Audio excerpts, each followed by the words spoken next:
Okay, so... Oh, wrong game. Right game. Welcome to our next game of Shadowrun. We are up to session number 82, or season 2, episode 44. They're up to the first day of the 6th month of the year 2051. At the table today we have Izzy.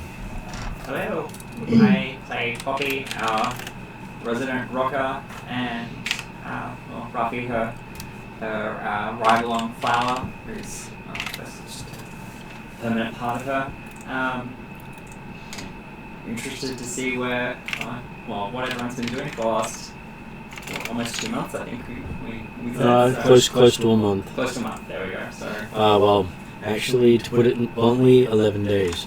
11 days. Oh. Nice to catch up with everyone after a break. So let's see how we go. Okay. Online today we have Ross.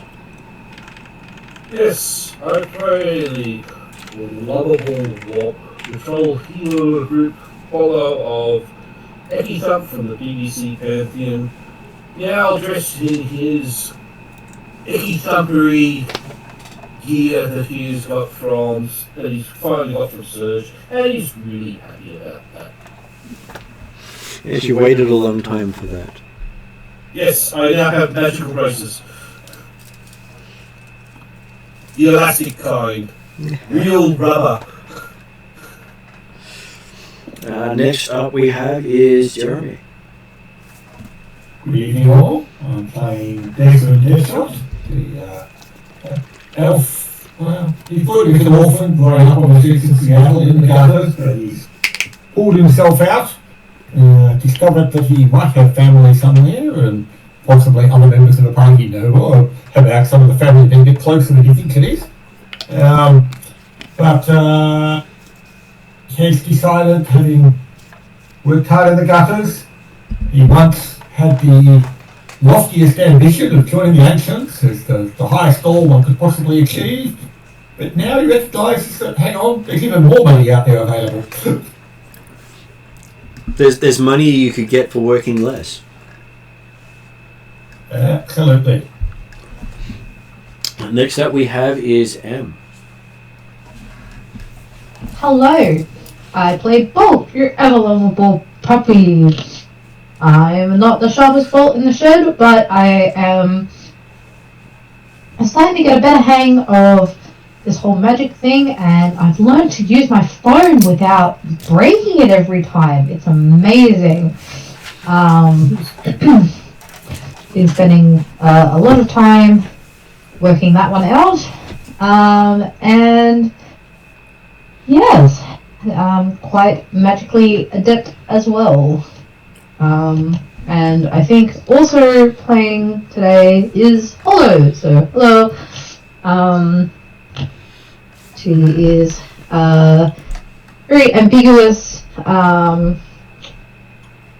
person who loves computers, loves building things and finding trash drones to repurpose, and just generally like doing things online in the quiet of her own room, and has been forced to socially interact for the last few days, and do things outside her comfort zone, but it has so far been working out better than the last time, so there you go.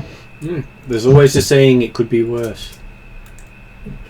It could indeed be a lot worse, and I think she has experienced that firsthand. Up next we have is Al. Hello, I'm Elle. I play Tarlin, the charismatic, lovely-faced, self-adoring, narcissistic, image-obsessed elf who is shadowrunning because despite how many businesses she owns, she's perpetually poor and struggling. Due to the fact that she can't actually manage those businesses, she doesn't really have the mind for it or the actual care. The businesses that do happen to succeed, I don't know where those funds go, But they usually succeed because she stops getting involved in them, and I'm assuming maybe the general managers just take over. Anyway, I'm not sure.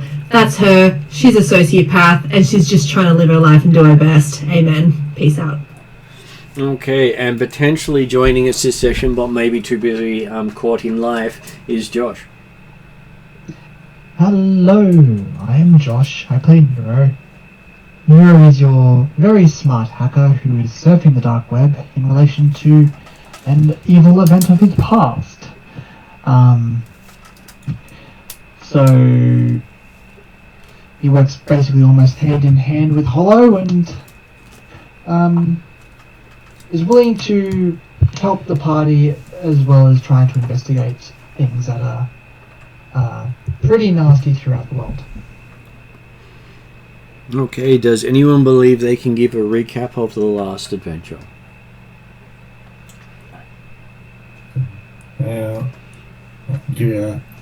Off the top of the memory tap,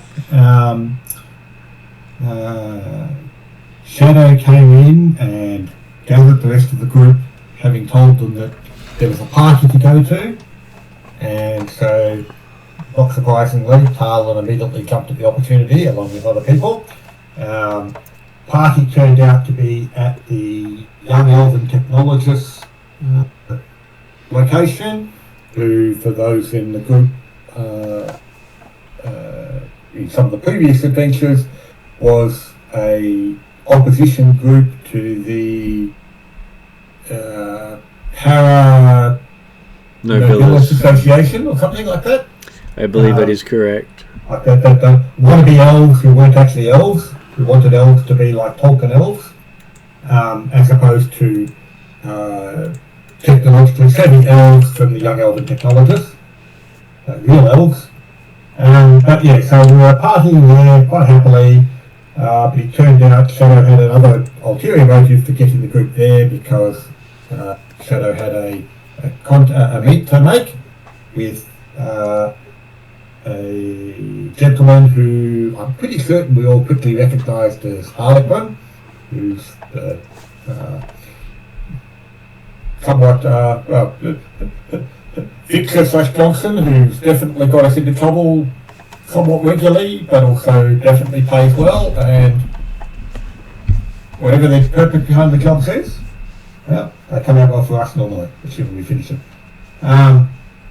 So this job apparently was to break into the Young Elven Technologists matrix system, which had to be done from inside the system to have a much better chance of getting through their firewalls, etc. Steal a couple passcodes and some other pay data, I think, from memory, and make copies of the data, one physical copy that had to then be deposited in what turned out to be an upstairs room of the Young Elven Technologists. We didn't find out till later. But initially we had the passcode to then get access into another corporation system whose name escapes me off the top of my head. A financial planning company. Yeah, okay. And with the intent of leaving a trail back to the Young Elven Technologists as part of the hack on that system, so the hack had to be done from within the Young Elven Technologists, but using passcodes that were found from the Young Elven Technologists, I could easily get in, gather the data that was needed, and then deliberately leave a trace back to the YET. So whilst Nero and Hollow were handling that side of it, so I should point out the original party, when we got kicked out of the party and then got pulled back in again later, or stuck back in pretending to be Elven hierarchy of some sort, with Talon in the forefront, but it wasn't actually Talon because Talon had apparently gone off on Ender somewhere, so we used a fake Talon, which also then made it easier to get Nero into the building. whilst Nero and Hollow were easily hacking this financial system from the young technologist,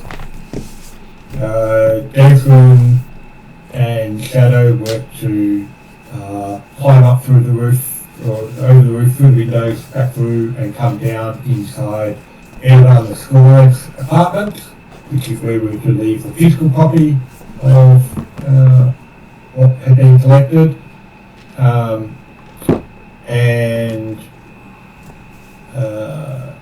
And just as we were about to, Desmond got back in, Hollow and Nero were just checking out.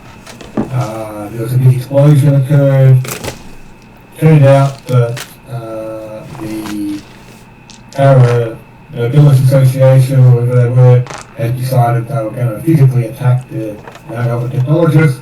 So there was a nice big firefight, just as we were trying to escape. It also happened about the time that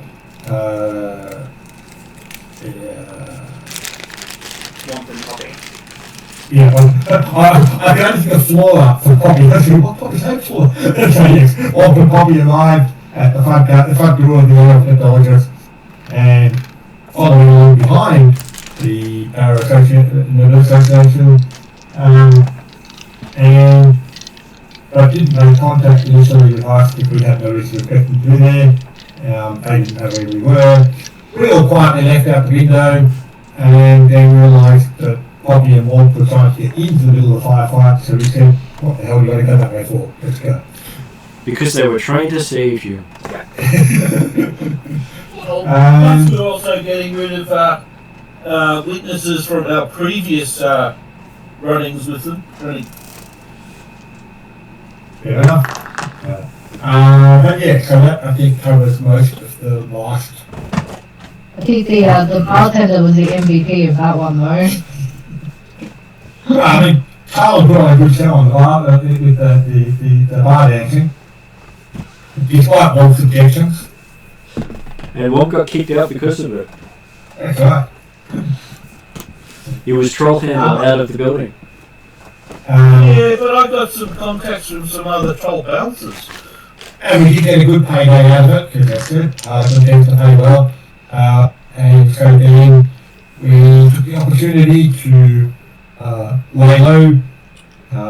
Some of us spent our gains in various methods and tech issues. For Desmond, that included becoming literally a new man by having his genetic code rewritten. Though we did figure out that you had already had that, so if you I had thought I already had that. And we could always look at giving you something else in that downtime at the same time because you already had that. And apparently this was an amazing role for you guys to start with. 8 white and 1 black. That is a nice looking dice ball. Not going to complain about that one. And just so you know, there is one less because he's joining us later, so you only get to roll for who's joining at the start. Yeah. Anyone who wants to join later? Well, Josh, you were saying you were doing other stuff at the time, so you'll join in when you get that done. Isn't that correct? I'm doing both. I'm listening in and writing up. Hey, probably just as well. I don't mind. I can. It's going to become black. Well, the odds of me rolling black are higher than the odds of me rolling white. Yeah. I'm happy to be quiet just while I finish this off. So. Yeah, I was trying to encourage you to get your non-game stuff done. My really important thing done. Yes. Yes. Yeah. While not saying it on stream at the same time. Okay, so given that it is a Thursday in the game, I did look that up while we were introducing each other, because the 1st of the 6th of the year 2051 is literally a Thursday. I didn't look on the moon calendar to see where it falls on the moon, but there is one that will tell me that too. Which is always funny when you do these comparisons. out of interest for Bolt, is it a full moon? Where is my moon calendar? I may have to click on the day and find out.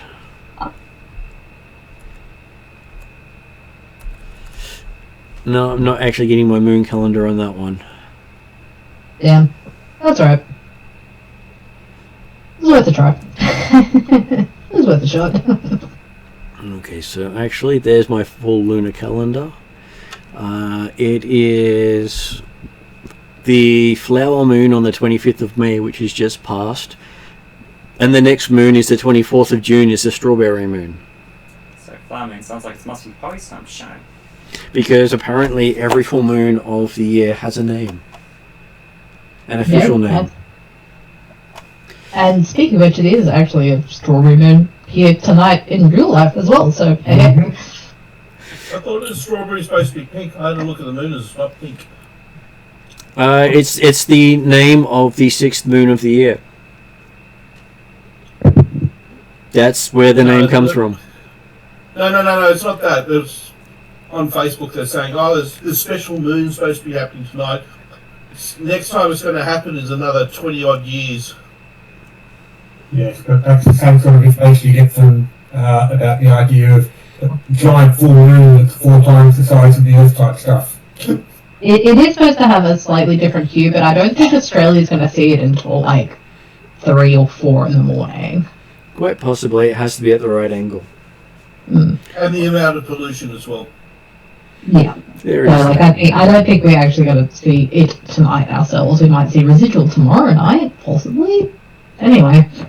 Okay, so always interesting to see what they call the different moons, and I'm sure the moons are meant for the names are for the northern hemisphere, not the southern, because they're all related to seasons.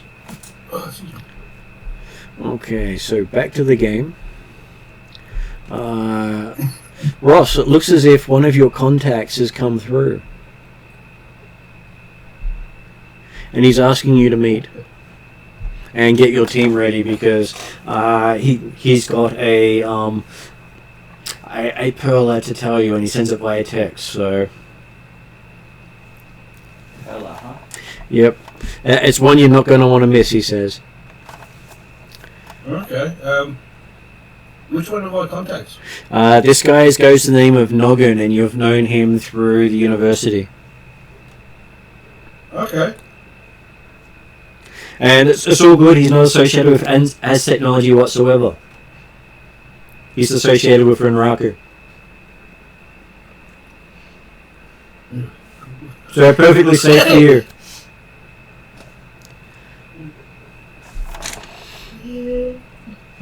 So I went through something that was heavily controlled by Renraku. I got stabbed in the back. That is correct, but they don't want you dead.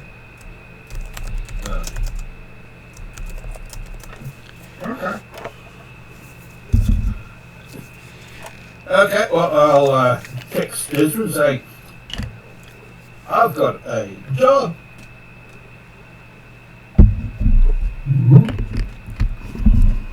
Here's the details. Do you want to meet up?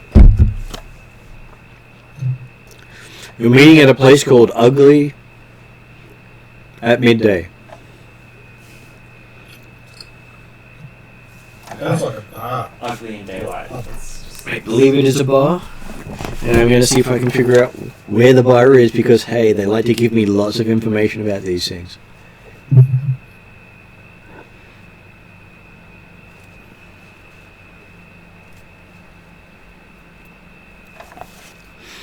So Ross, it's up to you to get everyone there. How do you do that? You've messaged Desrin, but that doesn't guarantee you'll get everyone. Actually, I think I'll actually call him because he doesn't normally respond back to my texts. That's only probably because Tatiana vexed them. Yeah. Okay, so Desrin, you get a phone call while you're in the shower. Okay. Either way. Tatiana puts it up on your heads-up display. Incoming call, Womp. Yeah. That guy's in there, whatever. Hey! What's up? And on one side of things, you're given a full video show of Desrin in the shower. Okay. And he's looking good. When did you become an exhibitionist? Hey, he doesn't know he's looking good. Because he doesn't know it's on video.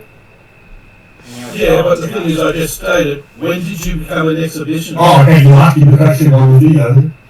Yeah, because normally I used to see your head, normally, not your entire body, unless your certain secretary is actually being spiteful. She's been helpful. You make a problem, don't look. What do you want? I got a job. Good to hear. I would like the rest of the gang to come into Uglies. It'll be an interesting job.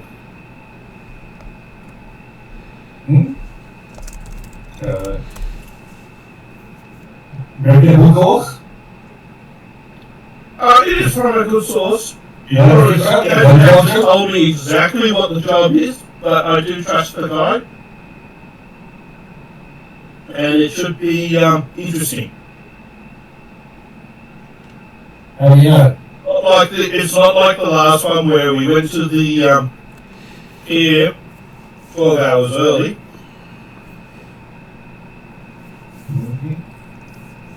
So I do have a time, and he stated midday.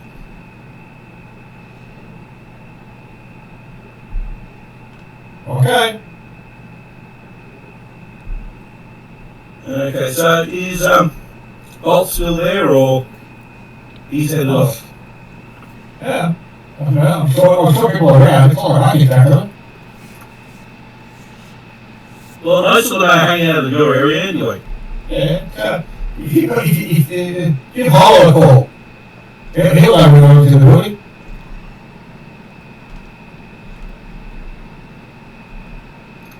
Okay. Well, I'll send a message to Hollow. Alan, Bolt. I don't think I've got actually, oh yeah, well, I do have all those numbers. Yeah, so I'll send a text message to Hollow as well. And Hollow to get in touch with you, right, because I know I don't have his number. And what about Poppy? Oh yeah, sure. I am trying to not have people ignore others in a game. Yeah, how can we forget about the Dryad? Okay, everyone gets a message saying, please call urgent. What? Oh, Okay, party at Uglies, we've got a job. Would you actually state that over text? Knowing just how paranoid you are, and that most of them... No, I wouldn't. Okay, so you end up on a party line as most people call back because it's urgent.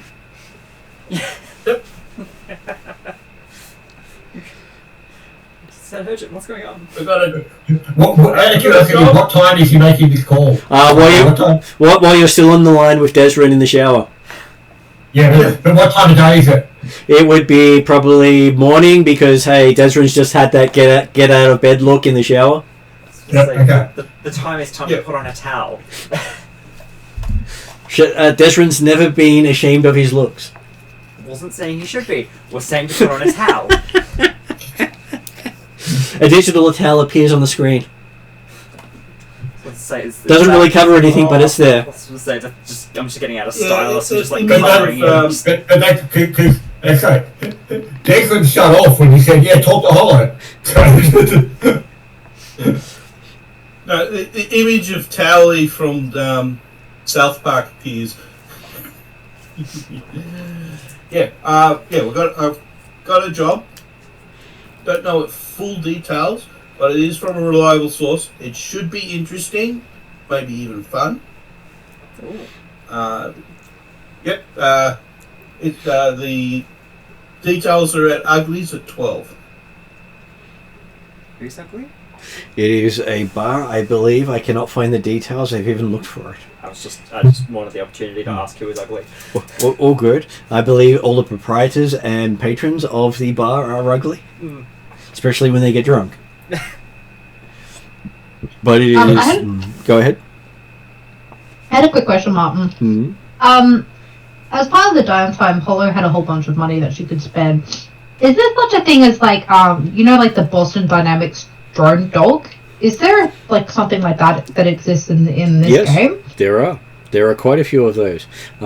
Just that I've only detailed what people have said they wanted first, and I only just thought of it, like literally just now. Shadowrun particularly has what they call the Steel Lynx, as well as Rover. Both of those are either tanks or legged, depending on the desires of the person buying it and the depths of their pocketbook. Yep. Nothing is out of scope. Just the more you want, the more you pay. Yep, fair enough. My thought behind that is, because we already have Bolt, have a drone dog, so Hollow can go out to these things, but not actually go out to these things. Unfortunately, the thought behind that, so I'll leave that little nugget there for now. While avoiding social interactions wherever possible. Alright. Well, that's what SoCal used to do. Okay, so yes, your drone's on auto. Will arrive shortly, you're sure. It says ETA soon. Amazon overnight delivery. Yeah. Okay. Then you front up at Uglies and go, we don't serve that kind here.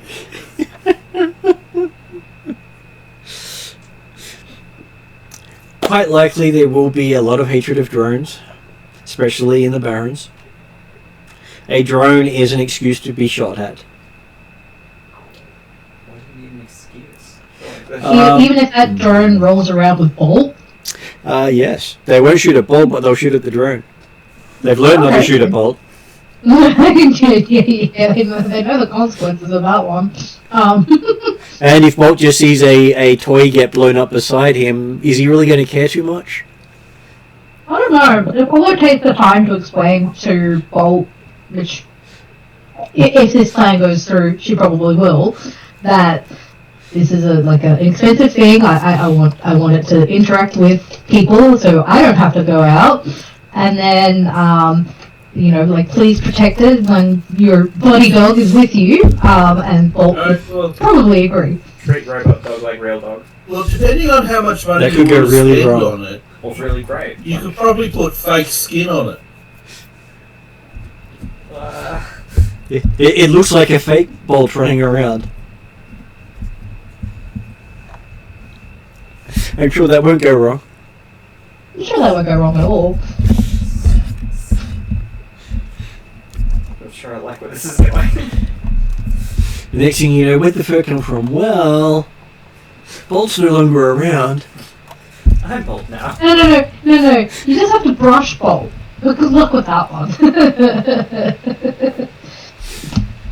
There's also this thing called clippers. I wonder how well that will go.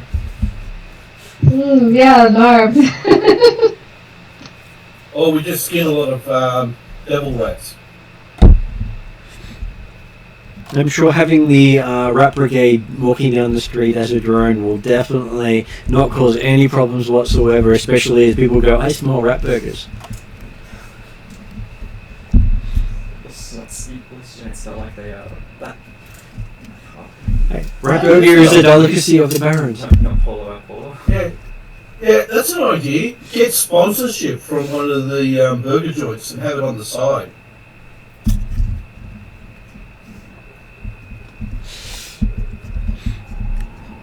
That's okay. I'm sure you'll get a perfectly legitimate sin to allow you to be sponsored by a upstanding member of the mafia. I'm sure that sounds absolutely fantastic. Or when the other I criminal really hope I families. laced that with enough sarcasm there. No, I just sort of make notes. You'll remember now. Another one of us. Could be the- remember that most of our IDs have come from them. Though I was thinking Yakuza or the Korean Zolpa might be the better options. Don't they still don't like us? That's true. That's why I said it might be a better option.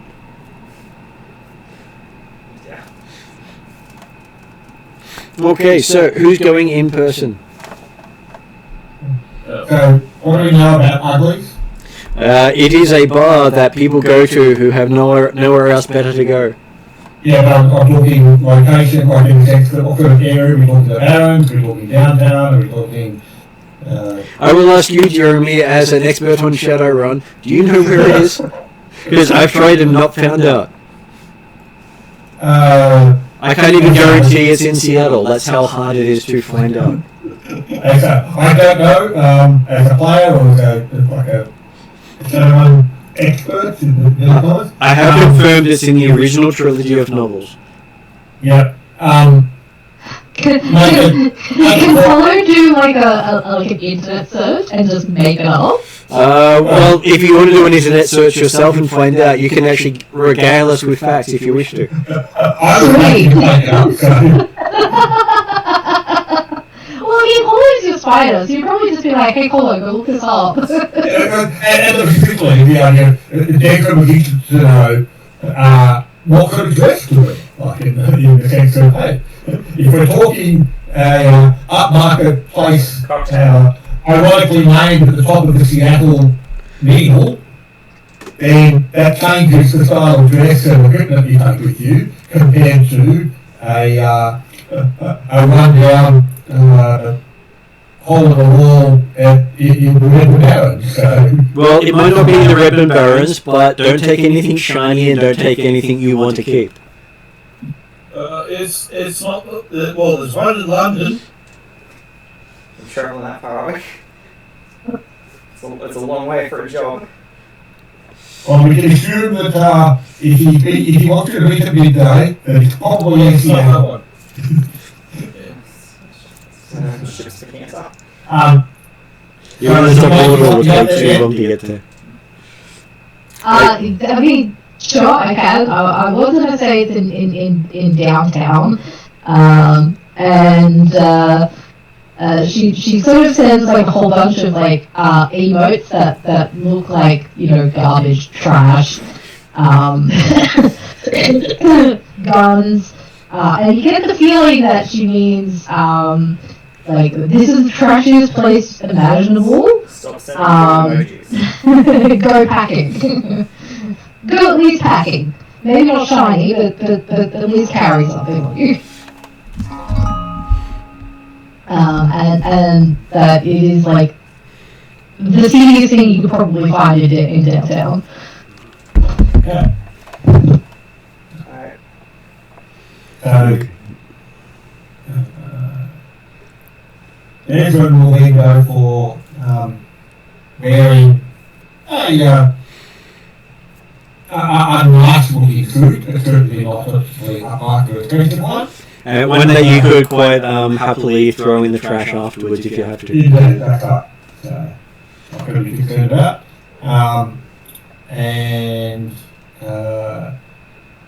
So having cut Womp off and therefore finished his shower and got out and assumed that Womp had already contacted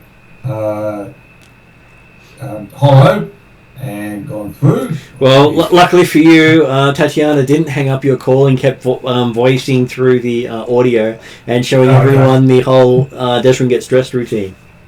Enough of Why do you have to stop before events? I don't understand. What the location was, and so what time of day did we say it was? How much time have we got before midday? I said it was still fairly early, so Desmond would have been up at, say, 8-ish. Okay, happy with that. So we've got a few hours before getting there.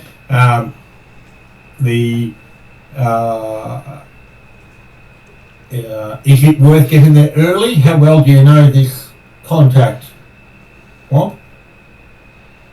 We need to Very well. stake the place out first. Very well. I've been to Uglies a So couple the of answer is yes. Okay. Yes. So, Being a troll does help at Uglies. yeah. So we've got Troll, Bolt, Nero, Hollow. So Hollow prefers not to go out in the field. I think is Nero's happy to go in the real life though, isn't he?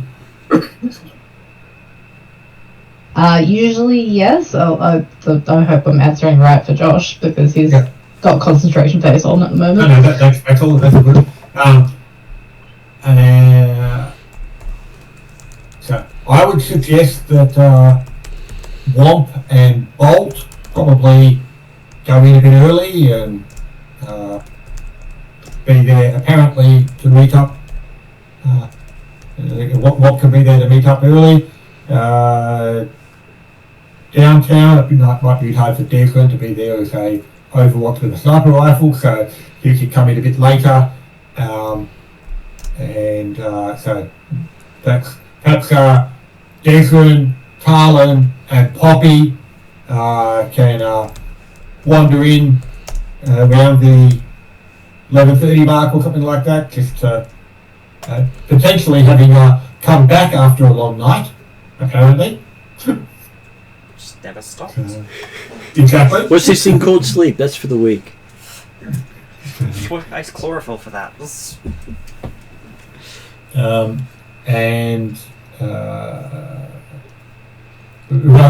Probably Nero can be seemingly bodyguard type material for Carlin, Poppy, and Declan while they've been out on the town all night, all morning, all day. And we'll take up a position a little bit further away from where Womp and Bolt are sitting in the bar, and just keep a watch out for if and when this contact arrives from Womp to find out what's happening. So, sounds good. that seems fair for people? Sounds good. Yeah. Okay. So at this stage, Hollow is not travelling with you. I think the Hollow certainly maintaining comms. She'll patch into your eye for now while her dog drone is on mail order. I was about to say that, but I don't know if Tatiana will let you. Well, I'll patch into Bolt's phone then because that's super easy. Has Nero got any cyberware? Yes, he does have as well. So I'll probably patch into both. I was going to say Nero's probably got stuff you can be monitoring by fairly easily. I'm not sure Nero would. Right? I'm not sure Nero would like the lag that might be caused by having a ride along.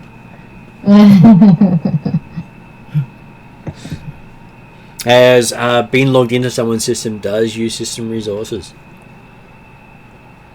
You can get a feed from it, but you are getting things after the fact, not at the action. Which means... what about... Go ahead, Ross. What about the glasses? The glasses. Can I have like a little camera on like Bolt's like pocket or body or something, like a pocket pad or something? Is Bolt going in humanoid form or dog form when he's walking with Womp or being with Womp? I would presume that given we're going to downtown, I would be going to I would think either would work, but definitely not in between. In downtown is one of the few places you can pull it off because everyone's dressed in something freaky. Yeah, but even then, I wouldn't actually deliberately aim to test it. If you're doing it, say after midnight, you could pull it off a lot better because everyone does wear weird stuff at night. But as Jeremy is saying, middle of the day though, so middle of the day, human or dog form, but I was going probably to say, I can easily imagine that Womp might be walking into Wolfhound, but And the city centre is the most cosmopolitan part of Seattle.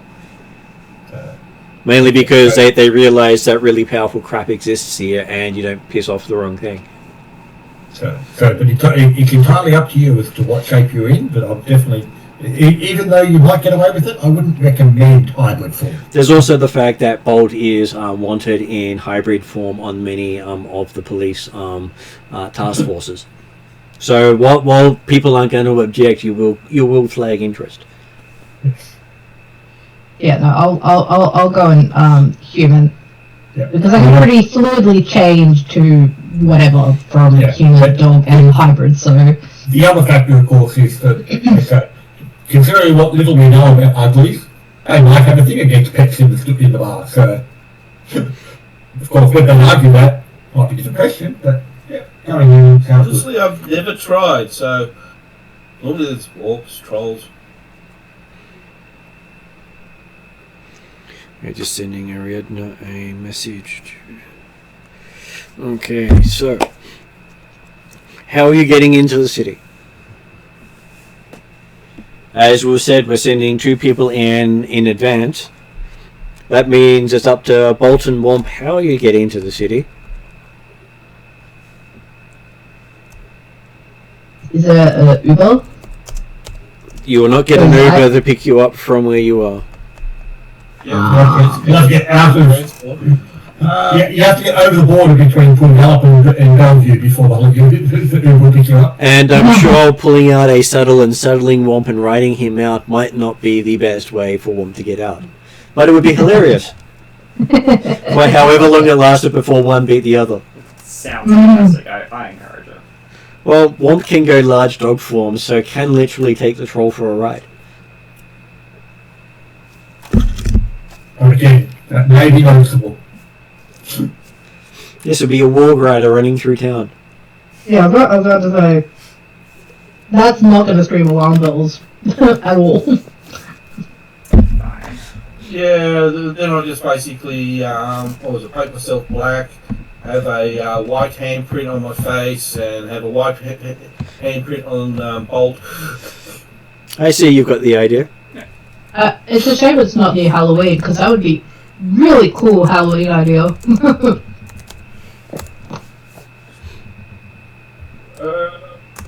Yeah, but doing strange things on Halloween is not a good idea because strange things happen on Halloween. Yeah, but let's just stick with what we're looking at right now. Yeah. How are you doing? What are you doing? I'm doing my usual public transport. That's why if I leave now, I should be able to make it in time. Wolf will have to teach Bolt how to use this public transport, or he could run there. I mean, to be honest, either. Okay, so Womp's talking to Bolt about this. What does Womp say? You're going to run there. Okay, so that's going to happen then, I guess, unless that was No, that was a question. You're going to run there. Remember that Bolt has only recently upped his intelligence. If you make it a statement, even if it has a question mark after it, it's a statement.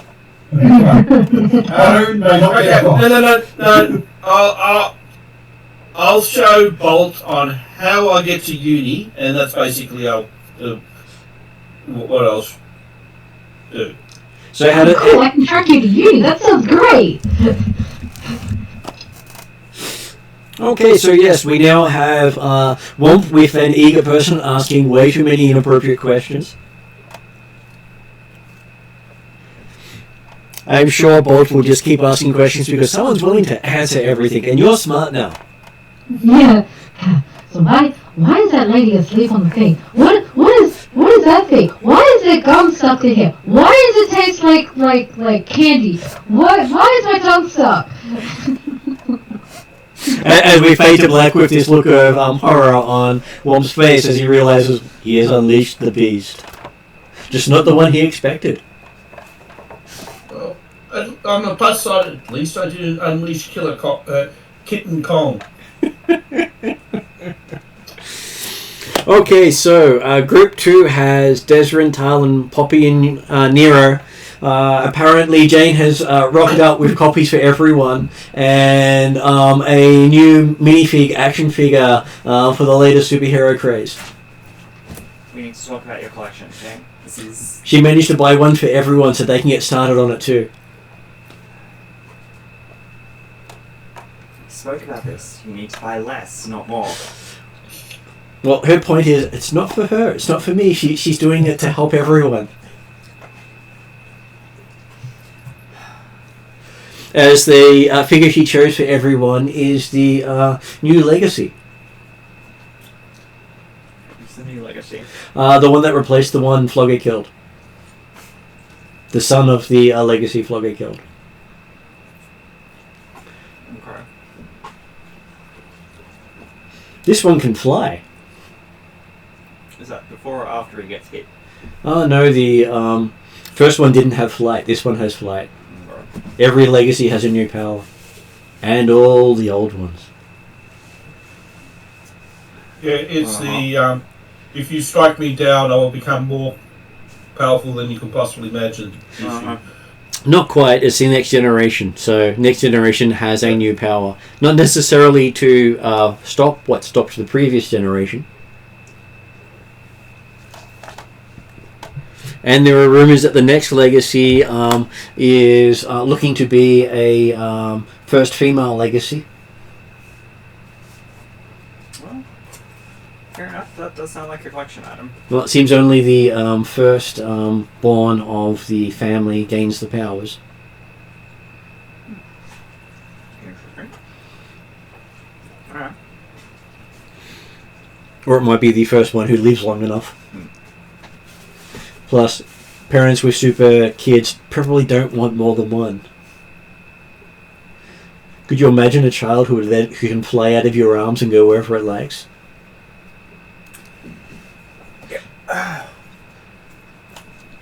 There's a couple of Disney movies about that. I know. Don't they inherit the power after the parent dies though? Nope. They inherit it from birth. Oh, they're born with. Oh. They're born with it. Oh. Okay. Nah, that sounds awful. So there are stories of a flying baby going around as well.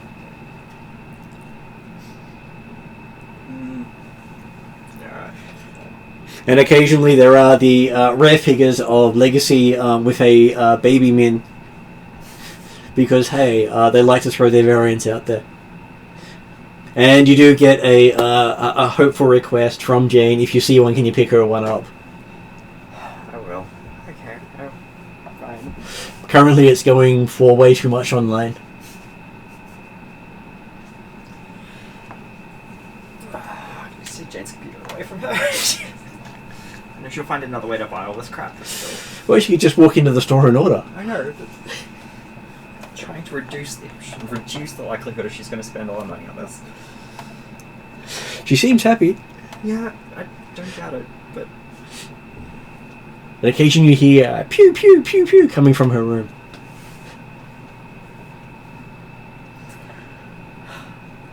She needs a job. Alright.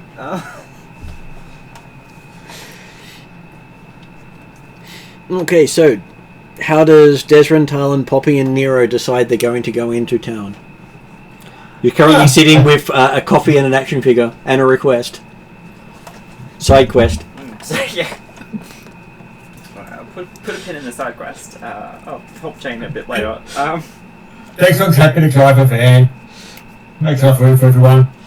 And has a bit of playing space in the back for when we're going between places every day. On the bright side, you can actually fit more than one person in the back now that you don't have a troll with you. Ooh, party bus. Because technicality, I went through it, a troll can fit in the back and no one else. Okay. So when we had two trolls in the bus, they must have been laying on top of each other and being extremely friendly. I guess that's why It's hanging out the roof, or hanging on the roof. That's right. Anyway, so yeah. We'll head down with my van. Okay, so Desrin's driving. He has no problems navigating because he is quite good in the streets right now, and his driving is rated quite high. He knows Seattle like the back of his hand. Unless he comes across something unusual, nothing's too difficult for him to get out. It's when you have a skill lower than the required difficulty is when I start worrying about it. Okay, so yes, you putter into the city. Do you connect your vehicle to the grid? Yeah, might as well. It's at this time of day. The other thing is that it does mean that, well, Desmond at least can keep a couple of weapons in the van for when meat goes south. But it does then mean that, when he's on there's no reason to attract attention at the moment, so he's happy to, he's in no rush to get there. Take a time. And so we'll take the grid. And you always have the option of auto grid drive or drive yourself and make it think you're auto driving. Because you have hacked your car. Your car is not literally a grid car, but you can turn grid on at as a choice. But exactly, certainly initially we will drive with grid because it's so annoying to drive like grid. Because the options are you drive pretending to be grid, or you turn grid off and the rest of the traffic doesn't know you're there. That sounds bad. Well, exciting, but also fun. I think a game of Frogger is definitely on the cards. Well, that is the amusing thing, because the grid doesn't actually use any detections from the vehicle. It doesn't detect pedestrians, it doesn't detect other things. All it is detecting is there another grid car on the road near me? That's a deeply flawed design. It was designed to say pedestrians get off the freaking road. This is not your space. And also it's designed to maximise the space on the road. So because if you've got 2 grid cars or 7 grid cars flying together, they can be stacked 7 metres apart because they're all travelling at the same speed and knowing where each other's going to be. So. And they can even communicate when they're moving, so everything makes room for you automatically without causing traffic delays. It's when someone has to hit the panic button that they start doing scans and saying there's something on the road, there's an obstruction, and all that sort of stuff. That's why, from Tegra's perspective, it's easier to drive with to actually use grid when you don't need to be manoeuvring. So. And most things are pretty quick at picking up obstructions on the roadway and things like that. So you generally don't have major congestion problems when you use the grid until everyone says, yes, we're leaving work at precisely 5:05, getting in our vehicles and expecting to be able to go at full speed home without any delays. Yeah, okay. Much like the public service. Can't I just get home when I want to? Yes, because everyone wants to get home at 5:05. I wasn't part of that rush today. What are you talking about? Okay, so Desrin, even though you left maybe an hour and a half earlier, you arrive in downtime before Womp and Bolt, who are currently in a emergency train stop because of an obstruction on the tracks, and basically had to wait about an hour for them to clear it. So the only issue with public transport. So as far as the midday deadline goes, and you've still got about 20 minutes before you're due there, and the news are up about how a family's getting charged for the obstruction on the tracks. As well they should. How do they obstruct traffic with their bodies?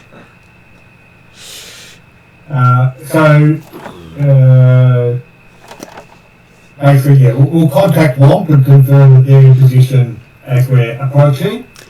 Womp's ETA is he may walk in just as the time comes or 10 minutes late. He's not quite sure yet, depending on how quickly the body's scraped up. They try to cross the road. News reports don't say what happened, just that the family responsible is crying foul.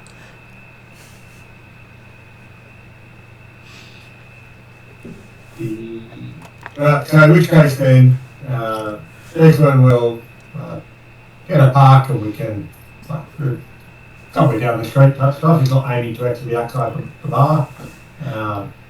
And we can all come in, let's go, for 15 minutes early or so, and I guess that means we're kind of taking point and Womp and Bolt are acting as backup then, really? Exactly, that's right. And we'll also get Womp to send us an image of this contact that he was actually going to meet, because we will try and spot him in the bar, or her in the bar, and just keep a watch. And if it turns out that he looks like he's going to give up waiting, if Womp is running late, then we might intercept at that point. So, but yeah. Yep. Okay, so We'll send a message to Noggin that I'm currently stuck in the traffic due to some family accident on the area that the accident was occurred. okay, you get a response from your friend Noggin, who's going. He believes it was a student in the Arcana who failed miserably in his exams recently.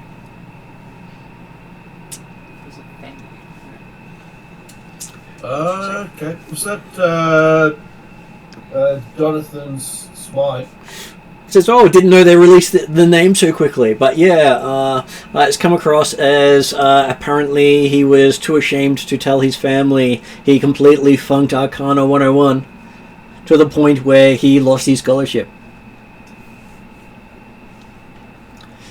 And for one of those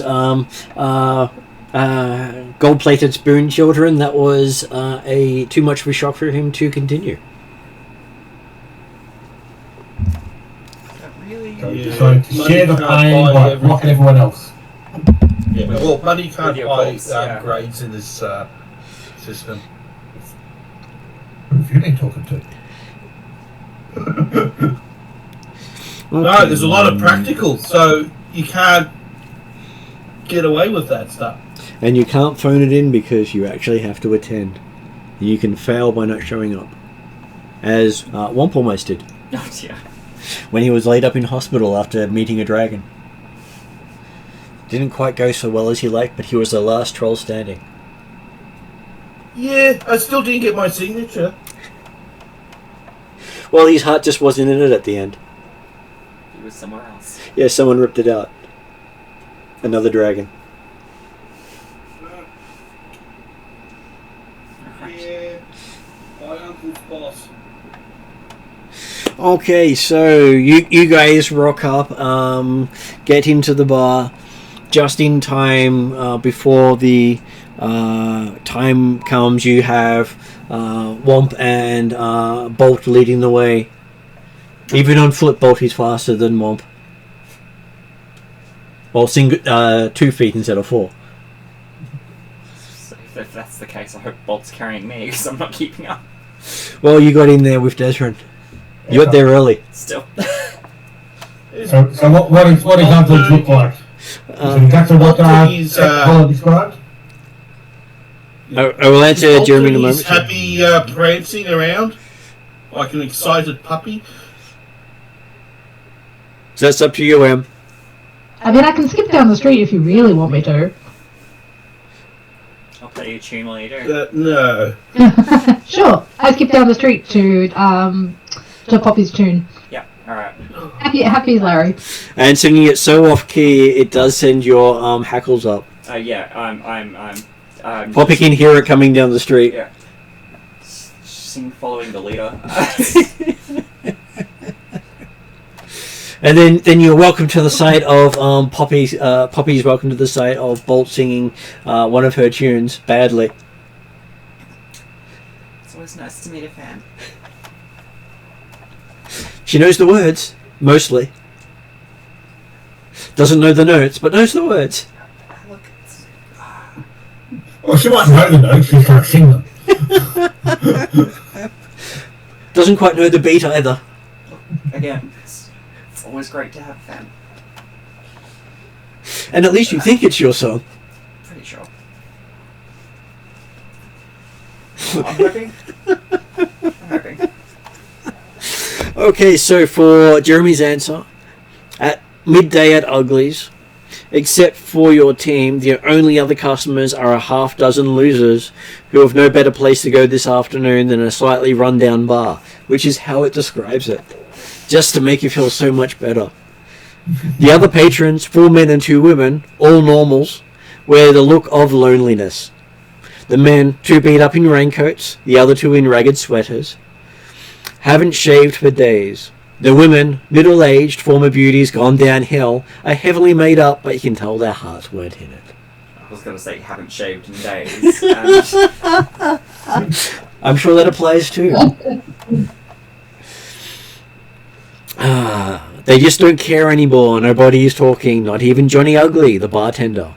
Seems weighed down by general despair.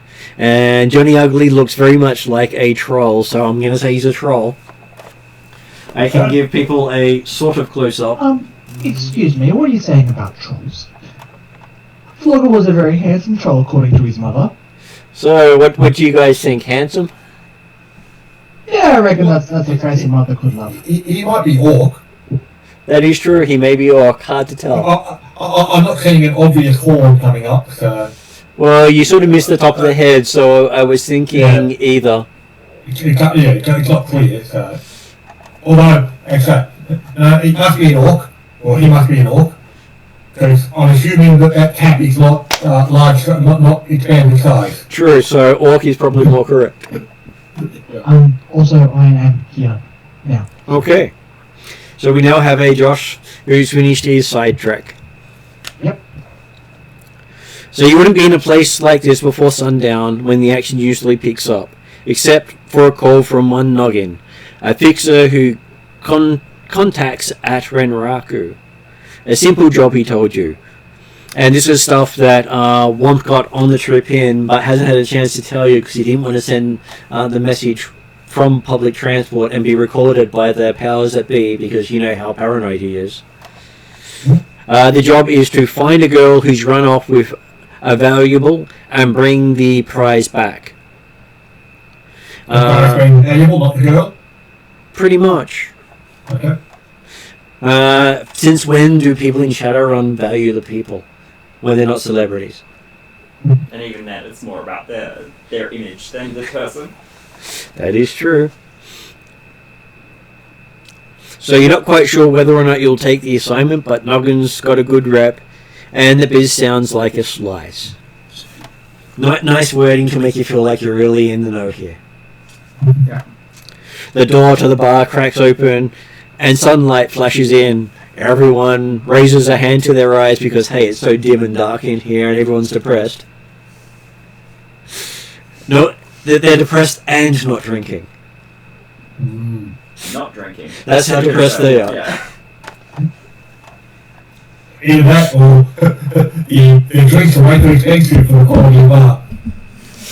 Well, by the looks of this thing, the bartender has even poured people some free drinks and it's sitting in front of them. It's just... Talon, help me with these. It's a sin that cannot be abided. So the door cracks open, sunlight flashes in, everyone races their hands to their eyes, and the door swings shut, returning the place to its comfortable gloom. Noggin, well dressed in Yamato business suit, walks over to your table and pulls up a chair. He glances around the bar and shakes his head, then puts his fingertips to the table and says, "Here's the score. There's an ex at Renraku who needs a personal job done. Danielle Simpson. I checked him out for you. He's clean and clean as an elven's baby's bottom," he says, giving Harlan a wink. I've seen yours many a time, he says. Ew. That's strange. Yeah, the advertising's all around town, he says. Your butt's everywhere. I'm not entirely certain I'd call Harley quite clean though. There's a new Hey. body oil that I saw the Tara's faces now for. Are you sure it's her face and not her backside, he says? Well, that's it. Yeah, well, it depends on which side you see the sign on, because they're doing double-sided signs now. Anyway, let's keep moving. He says, while he's never dealt with your team before, he's sure that he never thought he would need your services either. Then John Ugly's hulking form appears beside Noggin, pad in hand. Nothing today, thanks, says the fixer. He then reaches out into his pocket and hands him 20 credits and hands it to Ugly. Without a word, the bartender is gone, and you know he won't be back to bother you while Noggin's at the table. He continues, he wants this quiet, real quiet, which is why he tracked me down through Renraku's offices and wants to hire you. He wouldn't give me the specifics, just that he gave a present to a girl, and now the girl is missing and he needs the present back. Without knowing the details, I couldn't negotiate a price, of course. He wants to meet you at the Renraku Building Employee Parking Garage, floor B3, section green, 4B, at 2:30. He'll be wearing a red and black tie. He downloaded a visitor pass to me. From another pocket, he draws out a blank magnetic key card, which he sets on the table. It's a guest pass that will get someone who doesn't work for Renraku into the employee garage. The car has a one-time entry code on it, and as far as I can tell, there's no bucks, no data, no murder, just love gone sour. How could that go wrong? It's just love gone sour. Do you wish to ask him of anything before he sits himself up and goes off, having done his good deed for the day, which he'll get well paid for?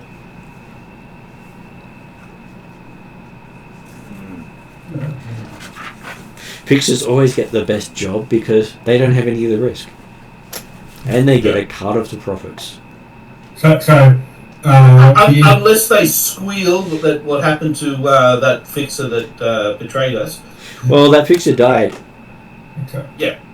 But is this being set up, or do we end up, because of the delay in Wonk's arrival, have we all ended up sitting at the table with Noggin? I did say that Womp and Bolt arrived just before the time. Yeah, that's what I mean. But so I'm asking originally, Womp and Bolt were going to be making the initial contact. Many hours early. With the delay in the arrival, do we end up all making contact together? Like, are we sitting with Womp and Bolt with Noggin? They had just come in the door to greet you when Noggin came in. Okay. So you were all there. You all got to see him. I agree with that. So then, Desmond will look across at Womp first of all and give her the option to ask questions, because it's technically Womp's gig. So he'll let Womp ask questions first. He doesn't know anything about the girl, does he? Us. He does not, he says. That's what your Johnson will tell you. Yep. But he did say he'd done a bit of background check on this, on the Johnson himself. Yeah, it's just it's a bit strange that he's clean for a corp. As clean as a corp can be, he says. He is the son-in-law of Henry Thomas, the senior president at Renraku, so he has clout in family. He began as a district manager of distribution, not a common entry position, got bumped up to UCAS sales vice president, and hasn't moved since. That was 10 years ago. So he's been sitting in an exec job for 10 years without moving, probably not a very promising employee. He's not a high flyer. So, but that also that puts him in the 99% club for most corporate wage slaves. Mhm. So, He has connections, not skill. Can you think of anything, Jason? So did Mr. J say how long ago this girl might have skipped town? Again, he was very shy in the details. I don't think he wanted to share with anyone other than the team. Basically, you don't accept the job, you don't get all the details. And you got to meet him to accept the job. I am just the messenger, he says. Guess it can't hurt to meet. That's the deal, he says. He sticks his hand out to wish you luck. Were you given any other He information? knows he knows I'm a sucker for sob stories. And romance novels, he says. But when we were saying the meeting was we like your garage, are we talking the public garage? No, the employee garage. That's why you've got an employee one-use key. Which you put on the table, he says. Yep. And guess what, Desmond? Mm-hmm. Did you throw it up in your bike or? Hey. You got wheels. So I'm curious about the idea that whether security will let us in for one vehicle with the pass as opposed to one person with the pass, but hey, I guess we can try. Well, one vehicle would generally get in with the pass because it scans the vehicle in for the garage. If you're trying to get into the building, I'm sorry, probably wouldn't work because it's a vehicle pass. Yep, how about that then? If it's a vehicle pass, that's good. Yep. So, And it looks like Desrin, Poppy, Tarlin, and Bolt are going to have to share the front seat. I mean, at least Bolt can become a small creature if you want. Or we can become a ferret. Though he will have to make a roll to do so in spend strain. Can't I become a small wolf? Nope, you can only switch between your normal stuff for free. Anything you want to start adding to that will start costing you. Oh right, okay. It's not. You can turn into everything. You can turn between base wolf, hybrid, and person. I still thought I could control size as wolf, but that's fine. You can, but you will need to roll for that. Okay, yep. it's not necessarily going to be difficult, but it's not automatic. No, that's fine. I'm happy to roll for that. Great. Bolt the Pomeranian. Bolt the Pomeranian sized wolf dog. Yeah, pretty much. Well, I mean, he was a standard poodle in the last session.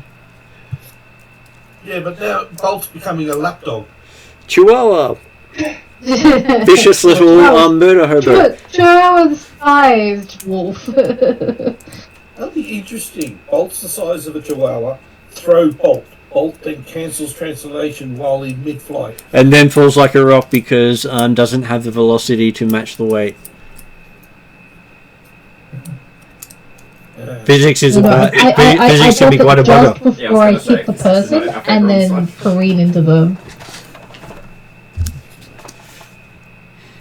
Momentum is still max times velocity. Mm-hmm. And if you increase the mass, the velocity can drop to nothing. Yeah. I'm sure if I got thrown by my dear friend Flogger, I'm sure we could have done it. Even with a size transformation. If you didn't change size, it probably would have worked. Or if you shrunk after he threw you, you'd go faster. Yeah. I'll probably die in the process though because it'd fling me that fast. Supersonic bolt, squish. Squish, yeah. Way. Just didn't have that thing called armor. Okay, so how are you going to organize your trip to get out to Renraku?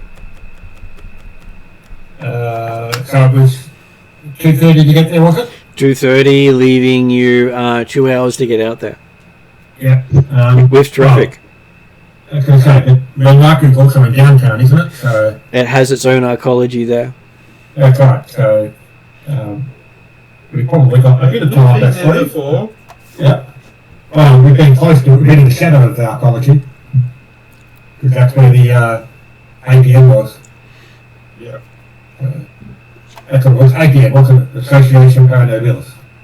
That's why Paranobilis Association felt odd. So,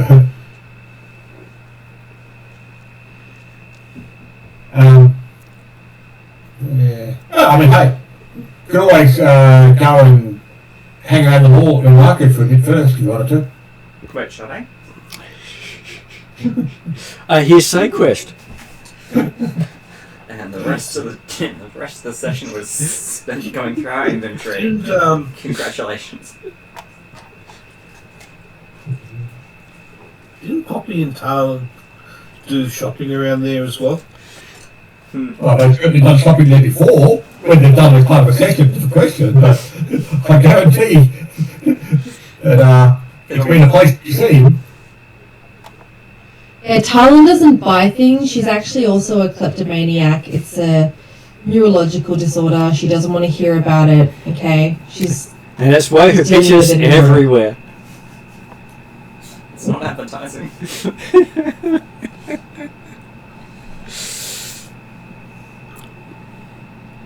Okay, so it's a bit of a squeeze in the front with a lapdog the size of a person.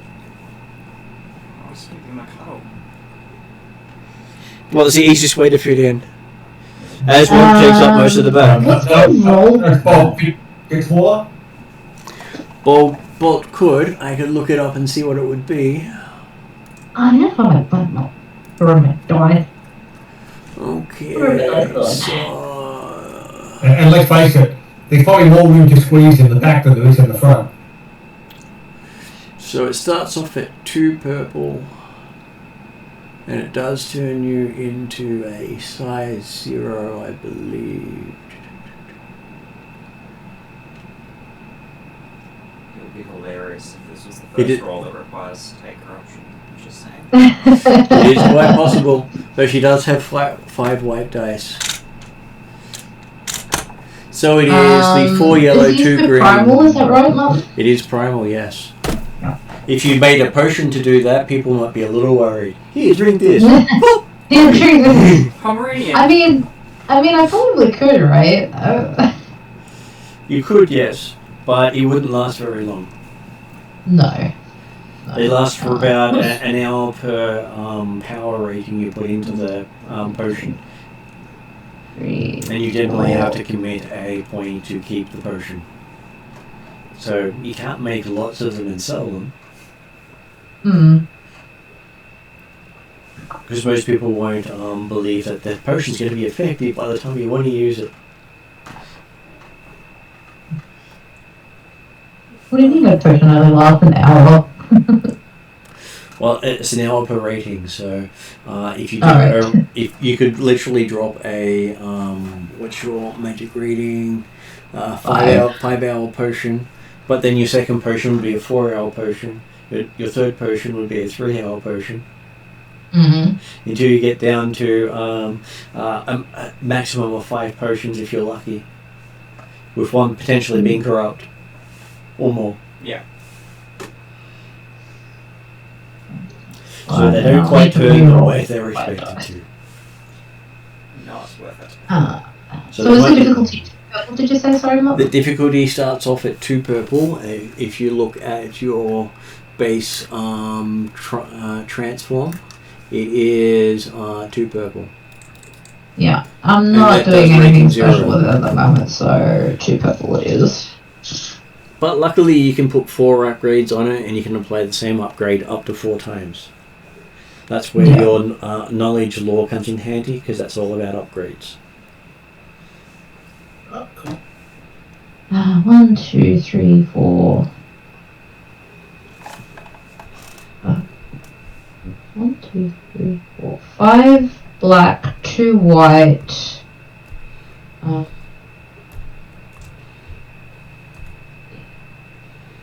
Cancel out. 1, 2, 3, 4, 5. 5 successes and like 10 advantages. 2, 4, 6, 8, 10, 12, 13 actually. Okay, so I feel really great. it would be great if you could put extra stuff into it, but hey.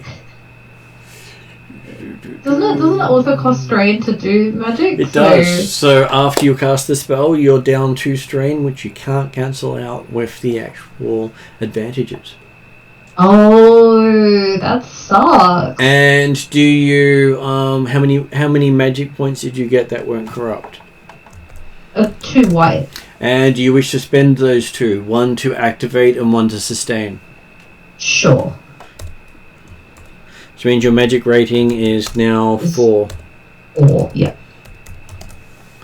Always comes in handy, so you can only sustain so many spells until you run out of magic. No magic dice, no magic. Seems sad. Alright. So minions supply and fireworks. Well, it does make a good limiting point, otherwise magic doesn't really cost you anything. Otherwise, you can just do whatever you want. Yes. Okay, so yes, you how do you describe how you look to the others? Oh yeah, by the way, we forgot to add clothes transform, so your clothes are all over them. Oh, I thought that happened automatically. So that's what you're talking about. Do I add anything there? Yep. Right, okay. I'll have to remember that for the future then. That's fine. Hey, it was easy. You don't mind being naked. I don't. we've got I a just thought fluffball. that happened automatically. But I have to add that. It does if you change between human, wolf, and hybrid. Right, okay. That's the only time it happens automatically. If you change to Automatically. anything else, you have to apply it or you lose it. Right, so that's where, like, if I had the 2 white, I would have to use it to activate and do You didn't the increase it. clothing. You didn't increase the difficulty to put gear on there. Oh, that's where it increases the difficulty. Right, okay, yep. No, cool. I will remember that for the future. Would have been full difficulty otherwise.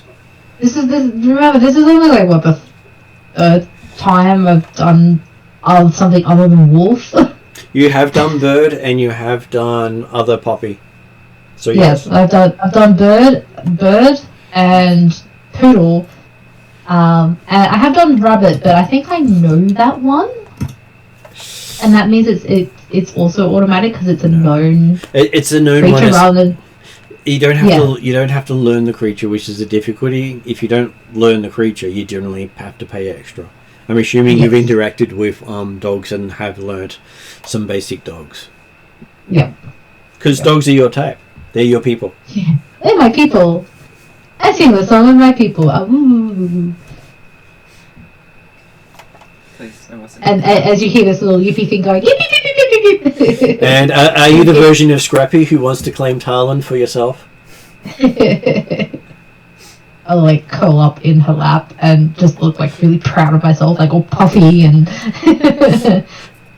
like super puff in a lap. That was the hint. Yeah, cool. Okay, so yes, it doesn't take you long to get to Renraku, only about an hour to cross town. Which you could have probably walked in that time. Very little traffic, as it says. Yeah. Feels kind of pointless. And then you line up to go into the parking garage with everyone else who's finished their lunch. Takes another hour to get in through the parking garage. Oh my god. If only you had an employee through the door pass and not a parking pass, you might have got in a lot faster. Or you had waited 2 hours and then driven, you probably would have gone straight in. Did anyone bring like a deck of Uno cards or something? I was like, I need to pass the time. Okay, so the Gara... Go Ross? Yeah, you got a troll snoring in the background. In the back. So you've got a version of Troll Rock, just not one you can actually sing to. The garage buried beneath the Renraku building is cool and comfortable compared to the heat outside. Which, it technically is summer, so yes, that is correct. It is well lit by white fluorescence. The large concrete pillars of the garage provide quick hiding places when a surveillance camera pans by you. Within moments of arriving, you hear voices. Looking towards the source of the sound, you see two men. One is about 38 years old, quite specific, balding and with a bit of a punch. He wears a red, black and tie and is so most likely Simpson. The other is tall, commanding and silver-maned. The two men are walking towards an elevator leading upstairs. The sound of their voices is distorted by the echo of the cavernous garage, but the older man's words are quite audible. So, how are things with my daughter? Simpson, bowing his head slightly as he speaks, says something that you cannot make out. He's obviously nervous. Fine, fine. The older man slaps Simpson on the back and then pushes the button for the elevator. The door slides open and he steps in. When Simpson says something, the old man turns to face him. He looks confused for a moment, then smiles and says, Fine, clear your thoughts. And Daniel, if you ever want to talk, feel free to come to me. I might know more about what you're going through than you realize. Then the door shut and the old man is gone. Simpson turns around and peers into the garage, obviously trying to see whether his team have arrived or not. So I'm guessing that we arrived and parked when we saw these two in this thing, had we? I believe you parked before before seeing these guys, because the last thing you want to do is drive right into your contacts or over them. Okay, so I'm happy that we parked. Desmond will be certainly taking images of both people through his eyes for record for product and recording. And then look to a clock and indicate whether he wants to take the lead or whether he wants someone else to take the lead in this situation. Well, you're a bit more acceptable, sociable with that. I'm a bit more, a little bit intimidating. I'll go with that's right. Does everybody want to be seen by Mr. Johnson, or are some people going to wait in the car? I'll go with here. Okay. Poppy and Desrin so far.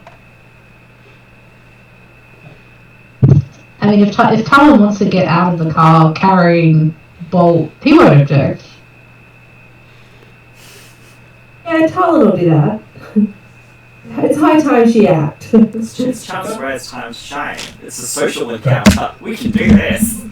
So We need to see Charles played in action again. I mean, come on. Yeah, I'll calm down. But I'll be in the behind everybody. Certainly, Desmond is happy for people to, at least some people, to hang back. Because hey, if he's not taking the position away from Rocky, just as soon someone else was. So Neuro's got the van.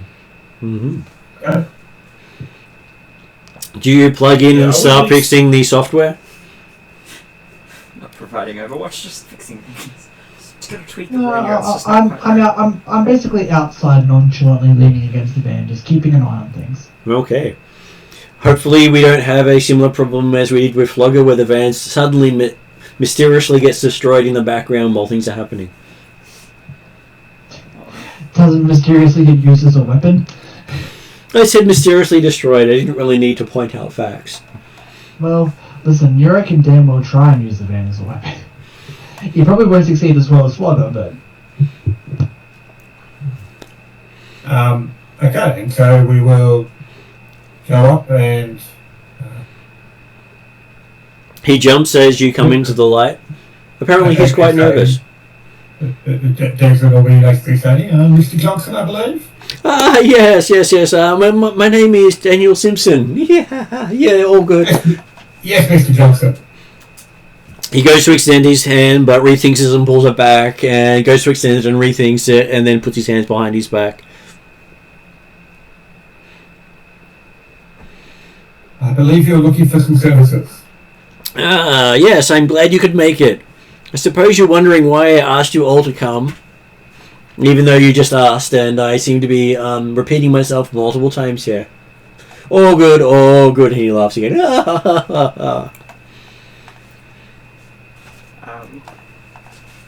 Say now seems like the time to try to just smooth things out and try to just get him to relax. It's okay. We're here to help. Try to Give me a charm check. Yeah.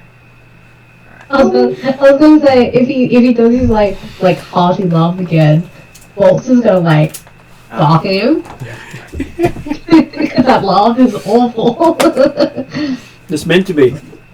Yeah, I know, and that's why like Bolt's just like he's like gonna deliberately like kind of like antagonize him if he does it again, and like I don't know. I know I'm in like a cute Pomeranian right now, but I think it'll be funny. We'll see. Who knows? Charm Squared might just like absolutely like about to decimate his whole personality. We'll see. He doesn't need a personality. He can be our slave. Alright, that's my charm check. Okay, you've now got to add in the difficulty for it. Yep, I do. Which is 2 red and a purple. Oof. Where's purple gone now? Nope.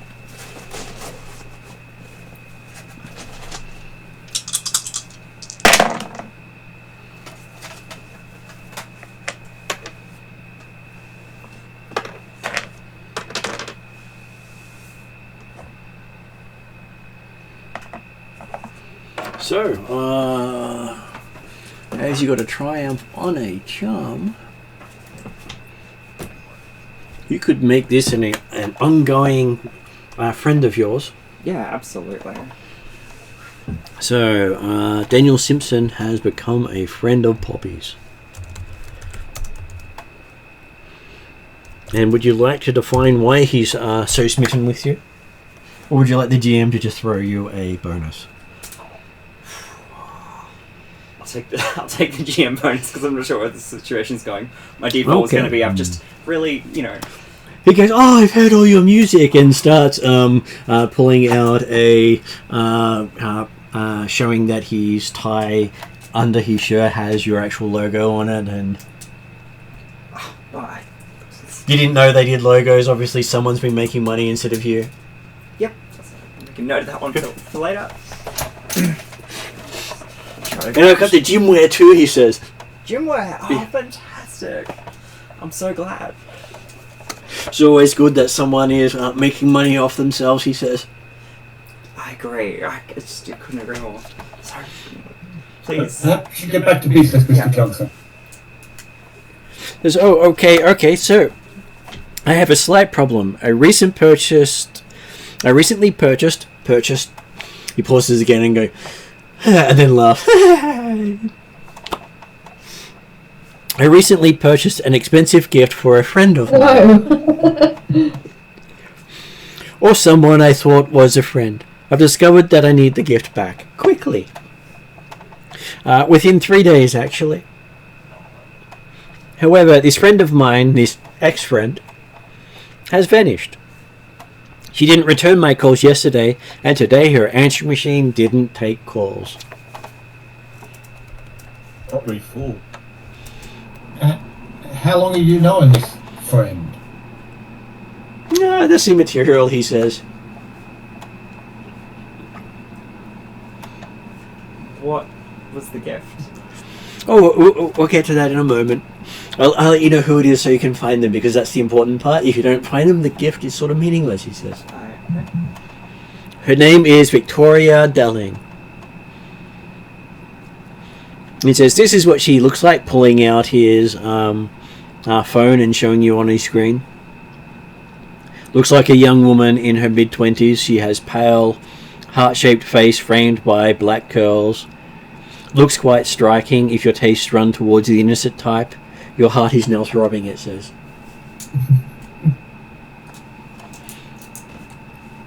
The photo shows her seated on a blanket in a park. There's a picnic basket and a bottle of wine beside her on the blanket. The wine looks cheap.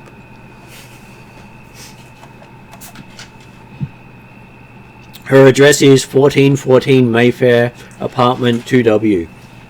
It's the Hollywood neighborhood of Redmond. I'd go myself, but I'm afraid there might be trouble. The present I gave her is a necklace. A one-of-a-kind necklace by the jeweler Dante. It's called Blood, because it's made with rubies and scarlet metal. I need it back within 3 days by 6:30 here on Friday. If you get it for me, each of you earns 1,000 union. I can pay you 2,000 union now and the balance on Friday. Realizing that he's offering you corporate script.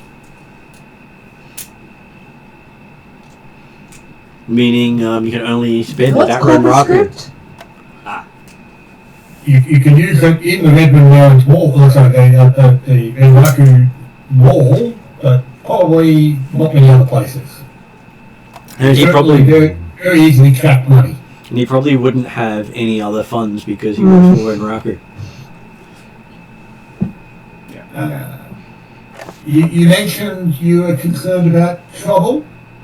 Yes, they normally just pick right up, so as long as they've not spoken to me. How did you meet? Yeah, but you mentioned that you would go to her place yourself, but there might be trouble. Okay, so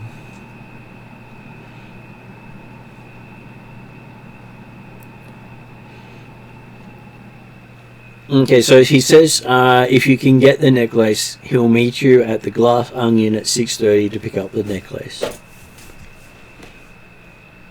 And he says he'd rather not go into any further details about the thing, even though he's a big fan of the songstress over here. He loves the whole hip hop remix of hers that she's never heard of before. Yeah, I was going to say. I can understand you may wish to conceal certain details, particularly probably from your wife.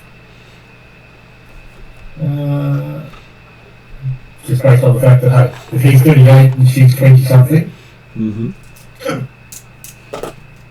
I think there's a fair chance that this is not necessarily the daughter that old man in the elevator was talking about. Yeah. Especially the picture of him is not pleasant. So this is the guide to go with it. Yes, the description of the 20-something-year-old is not necessarily, unless opposites attract. I'm sure money talks.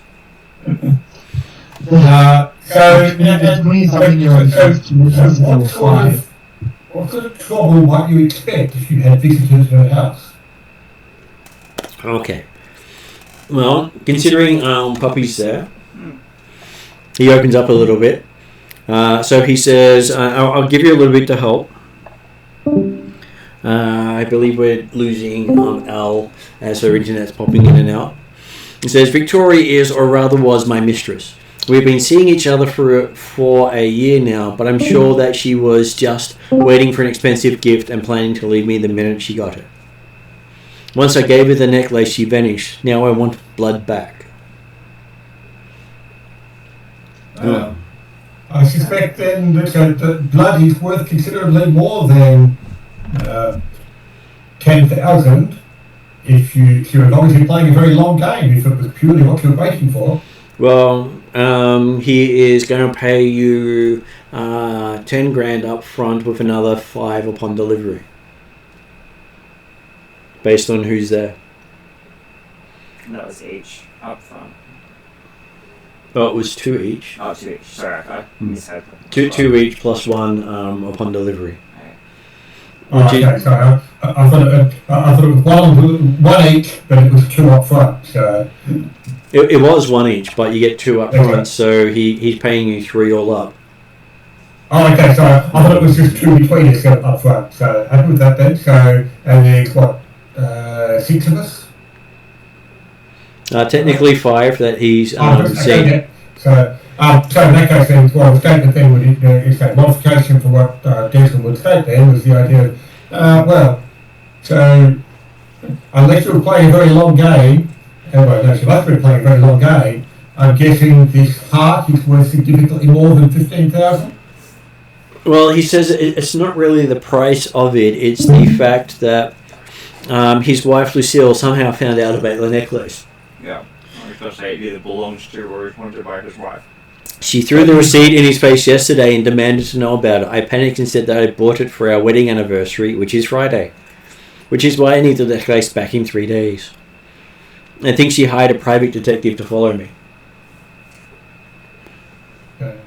But you suggest the price is not really all that bad. The price of the value is not so important, but you claim that Victoria was waiting a year to claim it. You're saying the standards are very low? His face? He says, yes, that's why she was dating me. He's honest. Alright. If she's that young and good looking, she would have held out for the first thing she could get, he said, if she wasn't interested in him. He also adds to Poppy in confidence, not that everyone else can't hear, because, hey, she made that big an impression on him. My father-in-law got me this job at Renraku, but his wife hates him for not making more out of himself here. Now, he can't leave her because he'd lose his job, but he thought that Victoria really loved him. Make a great song, don't you think? It's inspiring. I'm sure I can use it as fuel for my songs. Do you have any other details about Victoria's life, her hobbies, hang out when she's not with you, aside from your home? Because presumably if she's tried to abscond with the necklace from you, then she's not likely to go to the one place that you definitely know where she is. Okay, just seeing if it's got more notes in here for me. Does it have a tracker or anything that we can use?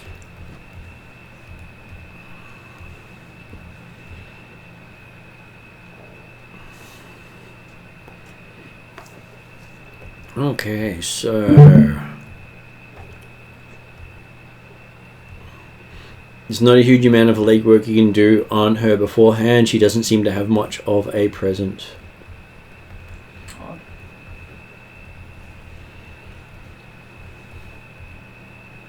wonder if that's because Victoria's not her real name, isn't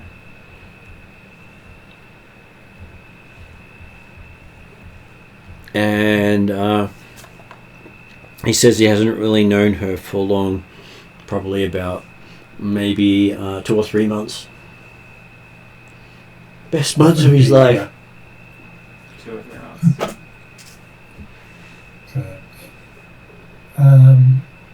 I thought he said a year, except when I was thinking of the fact that she'd be playing the long game. So,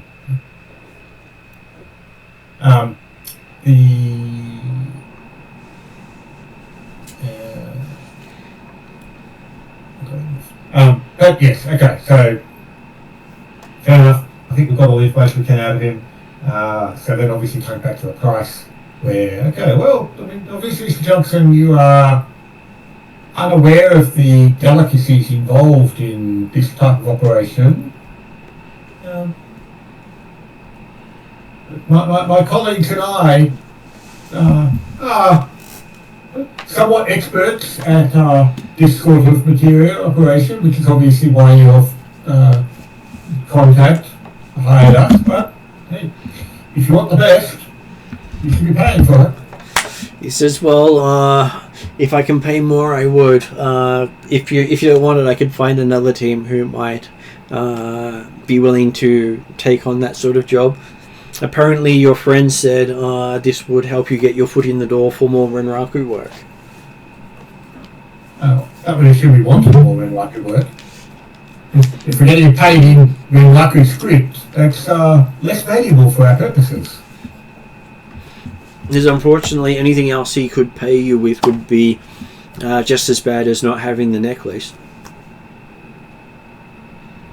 And I can understand that script is what you have the most readily available for. He can do a deal for you in Renraku hardware instead. Desert, I think that might be more up north. If you're after more kit, and so is a couple of perhaps the Other that certainly has potential value. About if we talk about the ideas, we have the 1,000 each, 2,000 up front each, and equivalent in Renraku credit.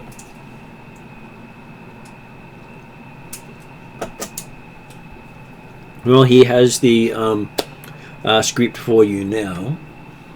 Mm-hmm. If you take this, he's expecting delivery by 6 at the Glass Onion. So, again, the short time frames, you understand, make price more challenging. Yes. We agreed that you're offering access to Renraku equipment to the value, again, of the script you're offering up front. He says in place of the script. He can't fund more than that. He's not that rich. He's looking very panicked right now.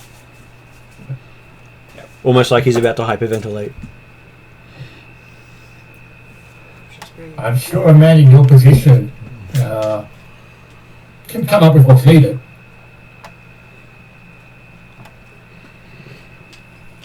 Think of your darling wife, or more importantly, her family. Okay, he says he'll throw in about 500 credits more as part of the 500 credits each of Renraku Tech, which you can return the script to increase that if you wish. Okay. Does Jason feel like he's holding back at all? You have a feeling he might have overcommitted.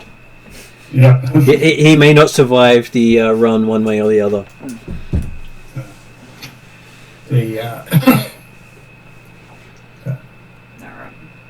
Very well. Okay. We'll take the $2,000 each now and see you in a few days with the remainder and your necklace. He says, I really hope so, and then it's I'll make it obvious that the necklace is worth considerably more than the remainder, but I'm sure that's not a problem you'll have to deal with. Well, you've got a rep of actually being, decent people. And a rep is hard to maintain. He looks completely stressed and gone completely white. Notwithstanding the dog barking at him because he did his stupid little laugh again. and you're sure that there is a little trickle going down below. Paul can smell it. Oh, definitely can. It's not just a trickle. Bolt stops barking and looks at him like really smug, like, I know what you've done. Looking dead in the eye too, like, there's something not quite right with this puppy, but he doesn't quite know that.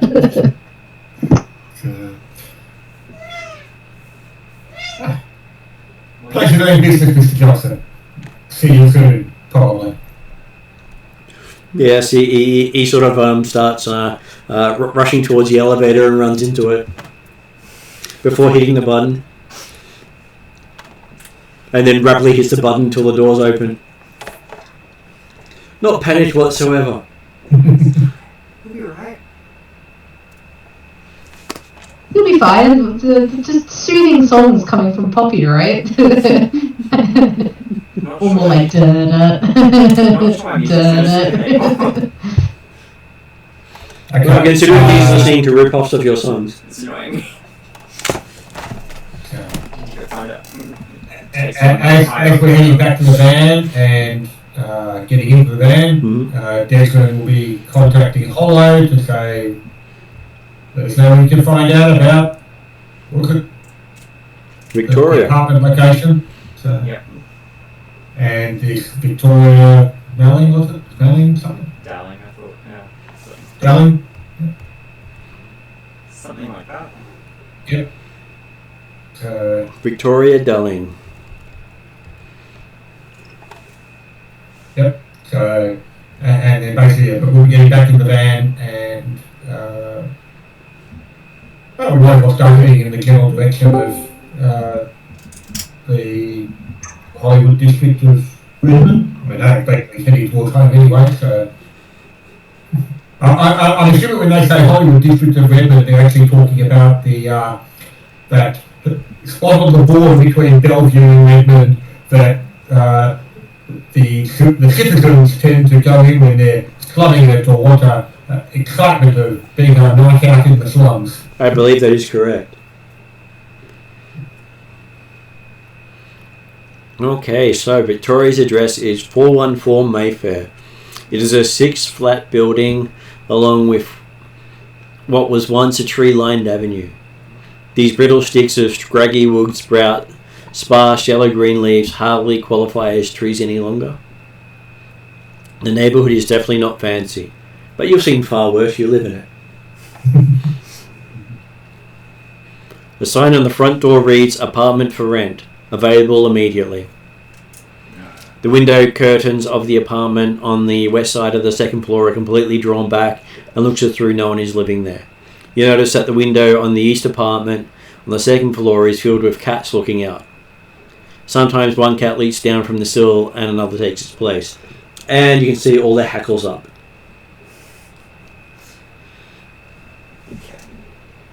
Well, I mean, at this stage we're still in the car driving around, I would expect. So. Well, they are all staring at Bulk in whichever form in the car. Okay. Does his Holler able to come up with anything particularly interesting or valuable, even like on public records type stuff? Basically, public records say this used to be something, and it stops there. Searches for Victoria, comes back with lots of people. Searches for Victoria Delling, absolutely zero results. Searches for Delling, lots of people. She's been using fake name this whole time. Yeah. Can I, what is like, does net search provide anything more than that? Or is that just the skill to be able to sort of... Net search helps you when you're doing a matrix check. Yeah. Because the matrix check is what helps you find stuff. If you're not good at the matrix, you're not good at finding things on the net. Yeah.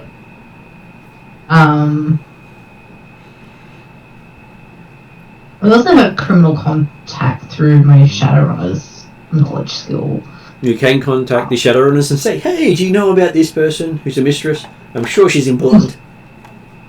Yeah, just go on to Reddit and make like a post like my 40M mistress 20F has you know, scorned me in some like bullshit story, but like trying to get interest on it, yeah.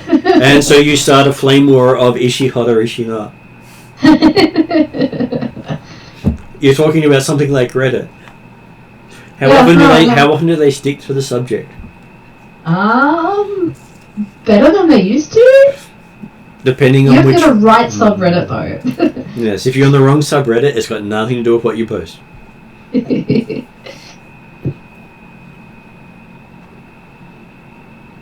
Okay, so it's about... When we see the sign at the front saying that there's a place for rent, can Hollow pull up a bit of a schematic of the building to indicate what kind of apartments and stuff are in this site? It doesn't even say this building's on the grid. Okay. It predates the Mostly City upload into the network. Maybe I'll have to go and talk to old lady at the bottom of the basement in the records office. Bring cookies.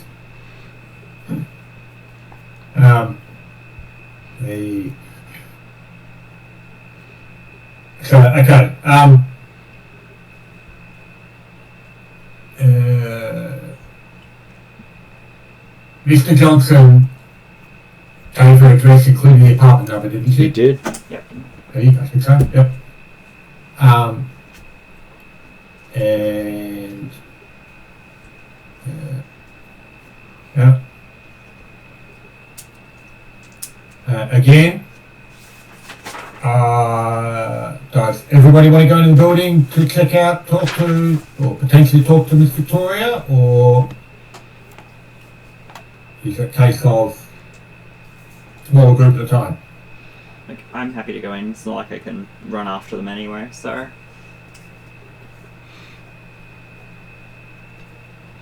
Anyone else? How big's the building? The building is not particularly big. So they had six flats, but I wouldn't be expecting big flats. Not in this facility. No. I meant more of Can it take the troll's weight? well, it's Potentially more of not. It looks like it right- was built pre-trolls. And also doesn't help that they're about a person's worth width in hallways and stairwells. Yeah. The lifts are Oh, rated yes. for maximum of 4 people. Medium-sized humanoids.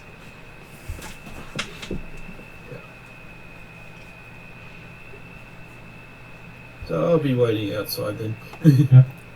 Someone watch the back, please. That's if you. Well, I could come in, but it means that No, that's I think it's appropriate that one stays outside.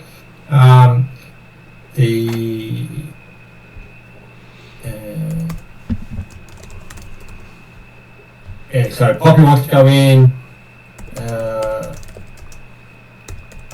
Bolt.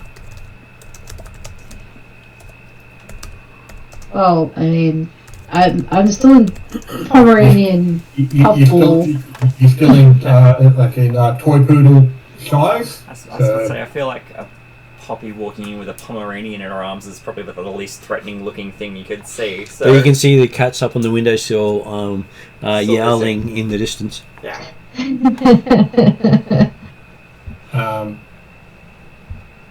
Yep, okay then.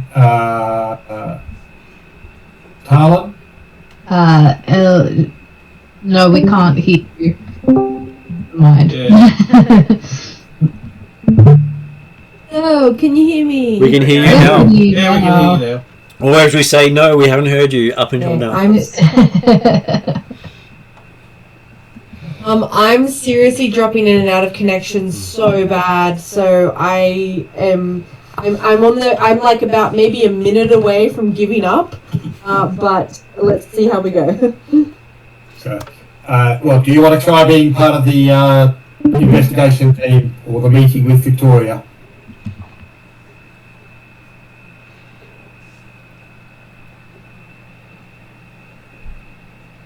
I'll take that as a Talon potentially acting as backup with what? I was going to say, Talon's watching the back. So, and Nero? Well, Nero's still at the van. Yeah, okay. So he's not actually, I couldn't remember whether Nero's actually said or not yet, so... Nero said he's nonchalantly leaning against the van, just keeping an eye out for anything suspicious. Though they have changed scenes since then, which means he has spent the outside of the van while they've driven through town, which will be quite interesting as he's just leaning against the side casually. Ah, yes.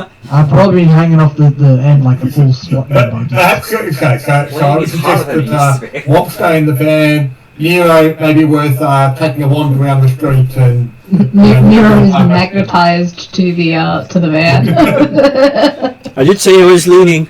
Didn't say I wasn't magnetized.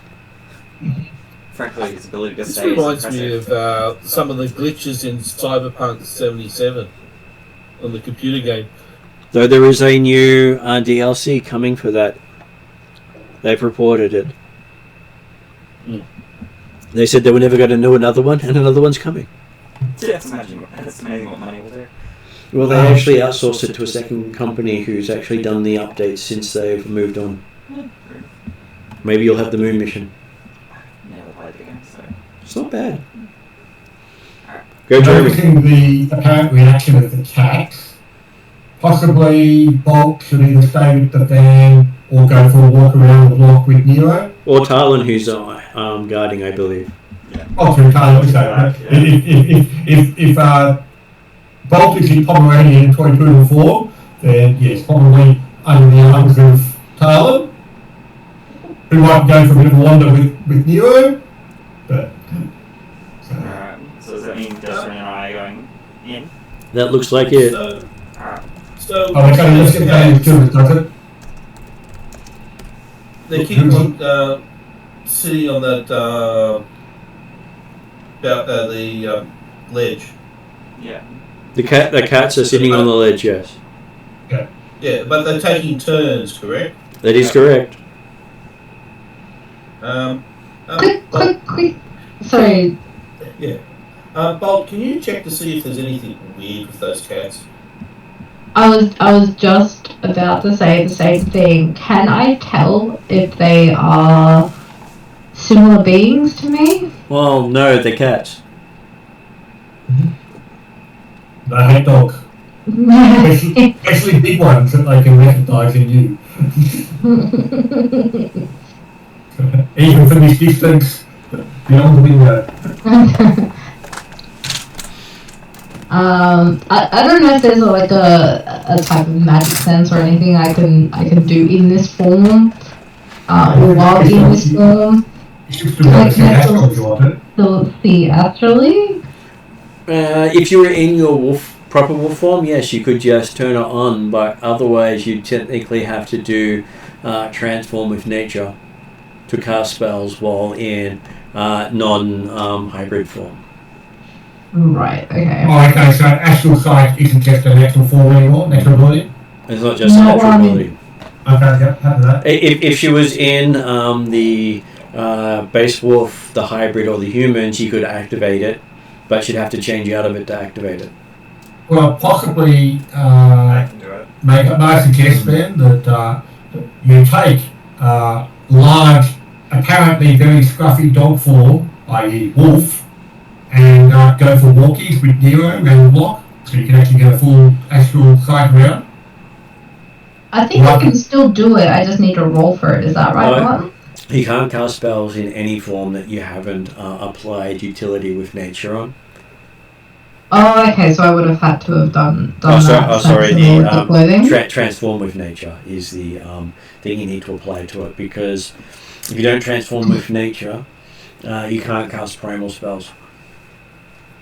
Right, okay. Yeah, I wasn't expecting to kind of stay in this form past the meeting of the dudes. And I think that, yes, particularly if we're having Nero doing a walk around the whole block, it means you can get actual, like a surveillance, both physically and astrally, between you and Nero, of the whole building, and so if anyone tries to escape out the back, you guys are there ready, and it's easy, so I'm sure it's reasonably appropriate for Nero to walk the block with a large dog form, as opposed to a Pomeranian under the arm. Oh, but it's so cute. Oh, that's threatening, and then you get to throw a Pomeranian at someone before. Then you get to throw a Pomeranian. Hits them, they go, ouch, and then it changes to that, oh no. Oh, wait. It's so much worse than I thought. But remember, the intent of doing the wander around the block is not to attract attention, even by being too cute. Yeah, we may have lost Talon completely now.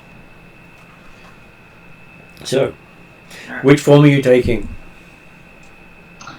I will probably not want to do it out on the street. No, back of the van. Oh, in the back of the van. Okay, yeah.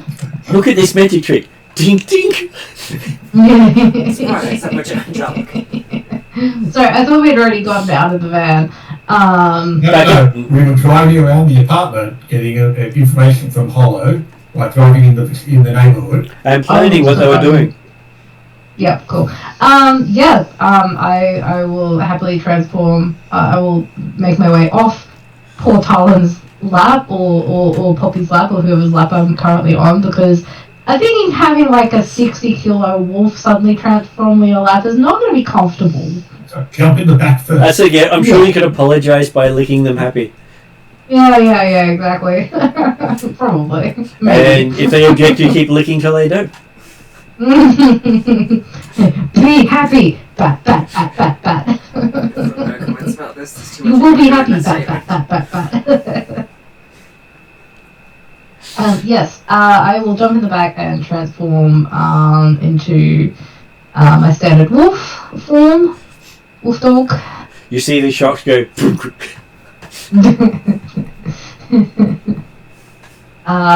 And if I can turn astral sight on and just have a quick look around, I probably won't want to keep it on very long. I don't think I'll need to. Okay, so that would be fairly simple for you to turn on. Do you want to be able to see and interact with animals better with your astral sight? Sure. Okay, so that upgrades the difficulty to a base of 3, and if you're going to put in your nature power into it, that's also going to add difficulty to the check. Yeah, I think I need to And are you because that will mean I can do other spells while in this at the old? You can cast spells in this form normally because it's your natural form. It's when you're in a transformed form that's not your natural form, you can't cast spells unless you add nature to it. It's limitations put in there specifically to mean that if you really want to be good at transforming into things not natural, you need to actually practice. Yeah. And I probably have been, but probably need to. It's a tier 5 talent.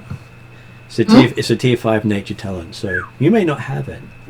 Yeah. It's a tier 5 talent for everyone to get.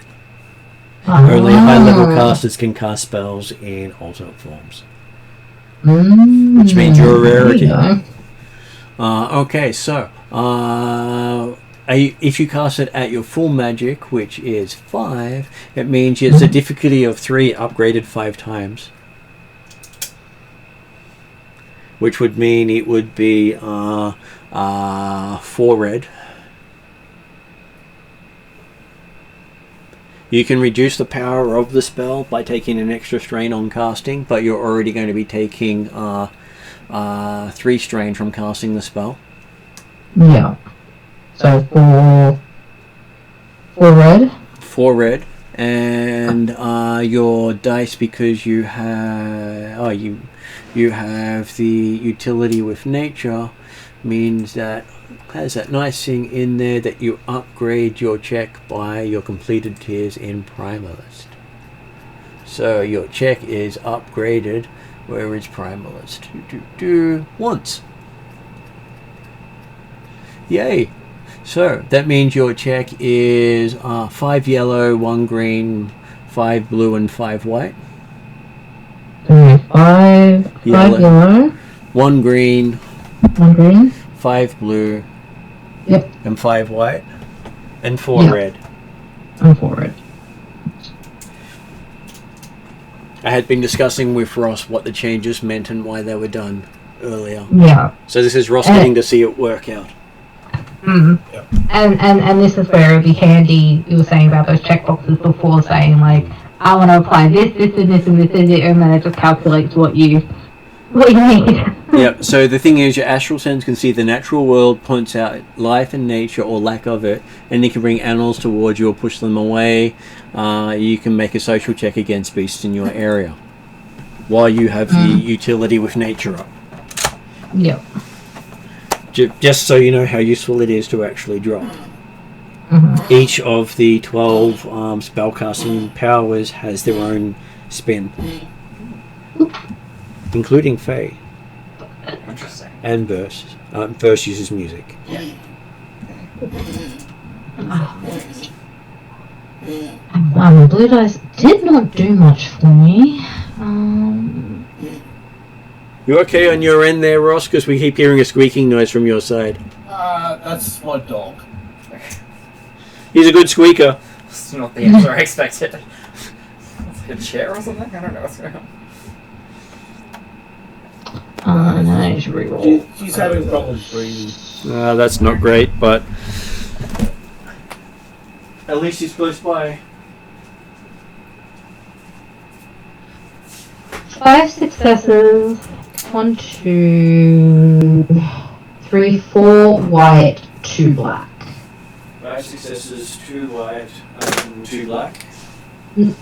4 white, 2 black. Okay. So yes, he successfully get it off. Would you like to keep it open, ongoing with a committing a magic point?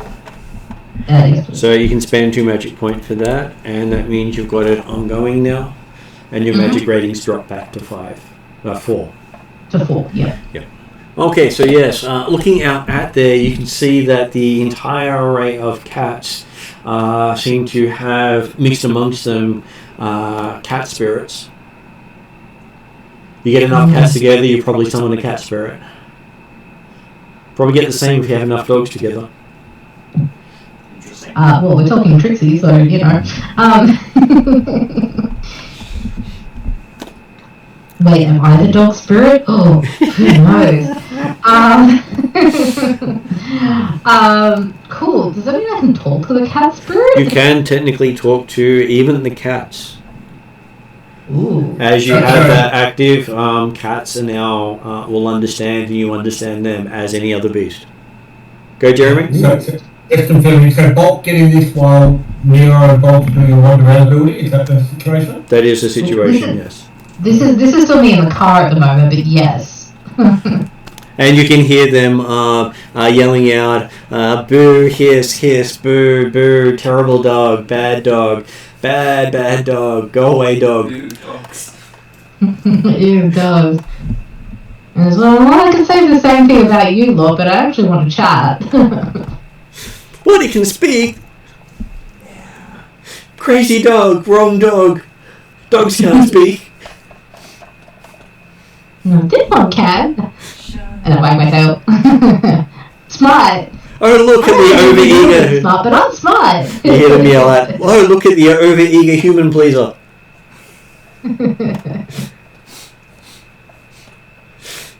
Humans serve us, you serve humans. Nah. Well, sure. That's fine. Both kind of like don't really care about that.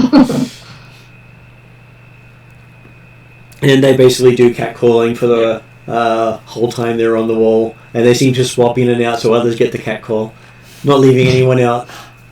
I'm sure I'll be the cat equivalent of the punching bag for their amusement. They seem quite happy. Bill's Bill's just like, oh, this is great. I'm learning so much about cat behavior. I wonder how I can apply this to other things. Can I become a cat? Oh my gosh. Wait, that's blasphemy. No, bad dog, bad bolt. Okay, so while this is happening, Desrin and Poppy are heading upstairs. Yep. Okay, so while they're doing a walk around the block, we're going upstairs. Well, when you push the buzzer at the door, you're buzzed in straight away without anyone answering. No. That can't be good. They were expecting us. Okay. We will enter. So, initially, probably as we're crossing the street towards it, there's someone going to say, hey, probably worth acting as a couple looking possibly at this apartment for rent and see if you get in and see what happens. Alright, I'm in. Okay, so as you come up to the apartment, the door's open and you can hear a voice inside saying, hey, I'm still straightening up. This place will be ready for occupancy by tomorrow. Why don't you come on in and take a look around? So is this the apartment that was the address for Victoria? This is apartment 2. This is apartment 2W, the address of Victoria. Right. Okay. Because the apartments are 2 to a floor, either south or west, which means with the whole number of 6, there's a 3-story building. Okay. So As you come in, he sticks out his hand and says, "Hi, I'm Gary Lawson, the landlord of this place. Glad you could come." And he looks at it and says, "Oh, you look familiar. Do you happen to, sell cosmetics?" No, but that is a great idea. "I'm sure I've met someone like you in my time. Always people with flowers." It's a great look. I get it. Everybody loves money. So, what can I do for you? Do you have you been looking long? She started today, so I would love to for you to show us what's around. So all that is so great because, hey, we only advertised today, so timing is everything. You must have just seen the ad as it's gone up. Meant to be. Obviously, Kismet. He just... Go ahead, Jeremy. I was going to say, and like, hey, it looks like a great location. So, have you got anything to, make things a bit easier in, getting the apartment? Well, because there's lots of fees involved in paperwork and all these sort of things. Look, it's. I'm There's sure that always ways to streamline the process if the apartment's the right fit. Honey, do you like it? Do we want it? I really need to have a look around and see whether or not it really fits us. Sure. Have a look around. You have a look around, and I'll talk to Gary. Again? Gary? Yes, that's right. Yeah, Gary Lawson is the name, and landlord is my game, he says. And I'm sure a great landlord you would make, or would do make. It's a living, he says. I'm curious as to. Obviously, fortunate for us if the place has only just gone on the market, but is there a reason it's just gone on the market? It appears that you're still cleaning up from a previous resident. Well, it says, I've also been painting, as you notice that his polka dot shirt isn't actually polka dot. No. It was probably why it didn't look like a decent pattern.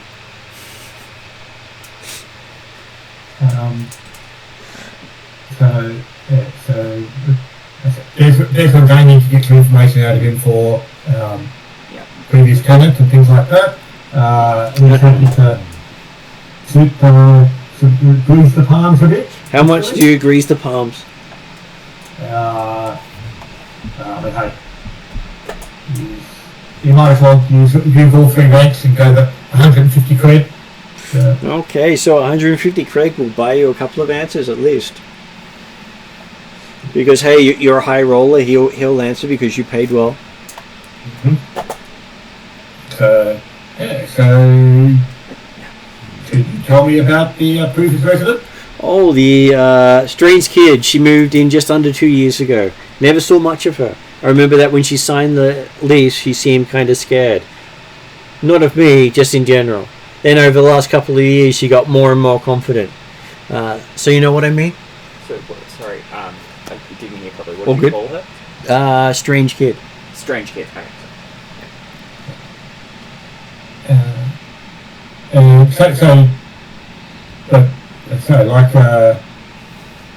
She might have come from elsewhere and she was looking to find. She found herself in the last couple of years. Have you found someone that would be supporting her? Well, he says, thinking as I scan through the different answers he can give you. Just looking at the statement about having grown more confident, like trying to think, okay, what's changed the attitude and things like that sort of stuff. So, well, he says. Well, she and the old Trog in 2E seem to get along. Outside of that, I don't know. She kept to herself. But the that's the safest place in this part of town. So, when did you leave? Did she say where she was heading off to? He shrugs and says, well, she just paid up her rent at the first of the month, and then Monday morning I got a call saying she'll be moving out. It was some guy. Said he was a friend of hers, that she had to move quickly. A death in the family, he said. We met here later in the day and he had a letter signed by her to break her lease. I was told to keep the security and make up for next month's rent because she didn't give enough notice. Then a moving van showed up and they took her stuff. So if I can rent out the place, I make more money, right? Hang on, didn't we say that today was the first one? Yeah. Pretty much. Okay. So she's really just moved out. Well, she basically paid up until the first of next month, he said. I meant to say. Oh, So he's got an entire month's pay. Yeah, so he's trying to Yeah. capitalize. Yeah. So double pay is not a bad thing. That's okay. Hey, she moved up, and that makes sense. So hey, maybe this could be someone's new crib. Well, honey and I like this. It does look like a perfect place. Well, are you just doing a touch up, or is He's done a complete paint because, well, it needed it after a few years of not being painted. I'm just wondering if there's any damage or any walls that had to be patched up and or black splatters on the floor. No, it doesn't look as anything untoward happened here. Otherwise, there'd probably still be police. yeah. So speaking of that, he did have he did say, speaking of that, a detective, geez, what his name, Zamba or something, came around on Monday after the moving crew left. He wanted to know what happened to her. So it's currently Thursday, so that would have been about 4 days ago. He wanted to know... We've got 36 hours to get this necklace. Or in fact, no. 28 hours since the meeting. Well, technically it was 3 days, so we'll give you the 3 days from when he gave it to you. So that would be Sunday. Okay, after that. It's hard to line everything up when they don't give you details of saying you should start about this day of the week. That's right. Yeah. Sorry. I interrupted possible box text there. We're talking about detective. Yeah, Zamba or something came around on Monday after the moving crew left. He wanted to know what happened to her. Good-looking guy, Irish or something, tall with curly red hair. Gives some creds and took off.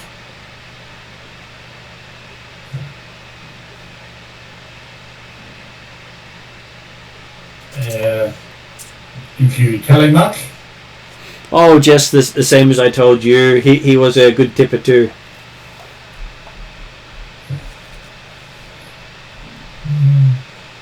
And so you said that the cat lady down the hall was her friend? Not the cat lady down the hall. Old Actually, it would be 2E. It would be the old Trog on 2E. Trog, yes. So that would be the most likely Orc or Troll. Hard to tell with the slander. Yeah. What was Sorry, go on. Sorry, I was going to say if sounds like there's a moving crew who already knows the place. Who the lieutenant is? Oh, he doesn't remember who they were. They were just efficient. But he's not sure if they even had signs on their van. Did you... This friend that you met on Monday that told you that her partner, that the woman's family member had passed, had you met him before? No, I hadn't met him before. He was new. But he had writing from her, close enough to her signature as far as he could tell. That's so weird. What do you look like? Humanish. Sort of okayish. Not his type. He doesn't really notice what guys look like. They're not his type. What about the girl? Was she your type? Not really. Had no muscle. Was missing, strong teeth.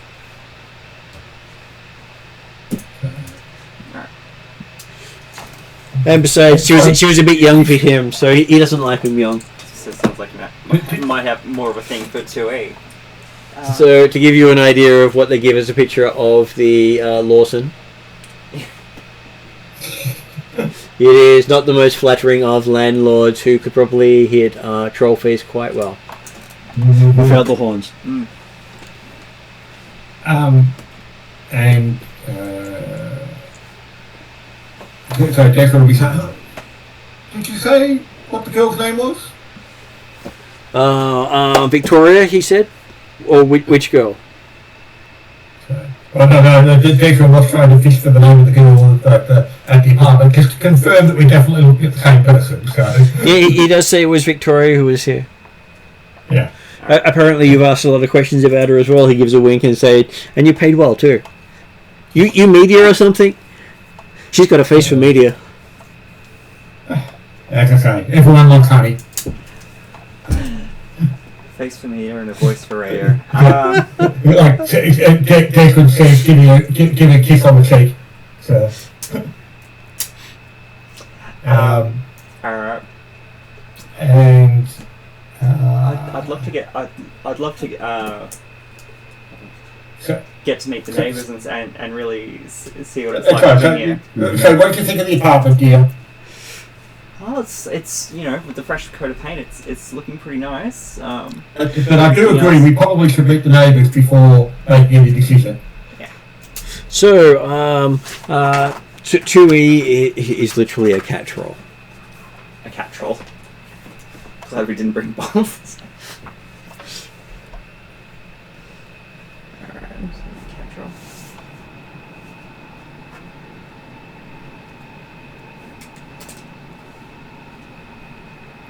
Alright. Okay, so as you're walking, you can hear the cry of a cat from behind the door and the sound of scratching against the door with a deep and gruff voice behind the door saying, "Come on, honey, she's gone now."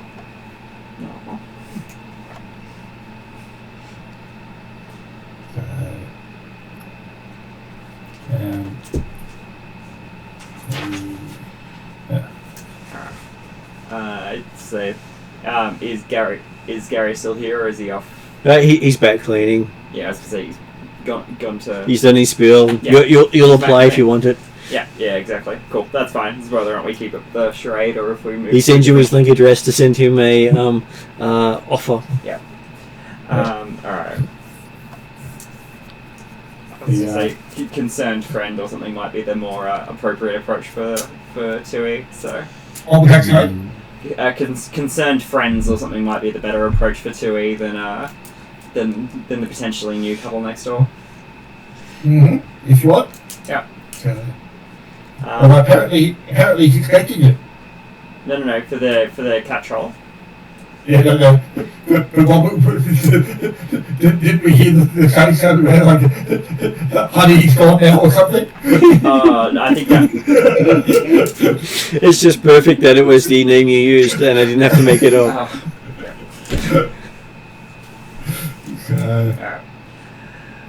Yes, okay, we will be on the lookout for Victoria as a friend. Yeah, trying to find out what happened, where she went. Okay. Yeah. Who knocks? I'll knock.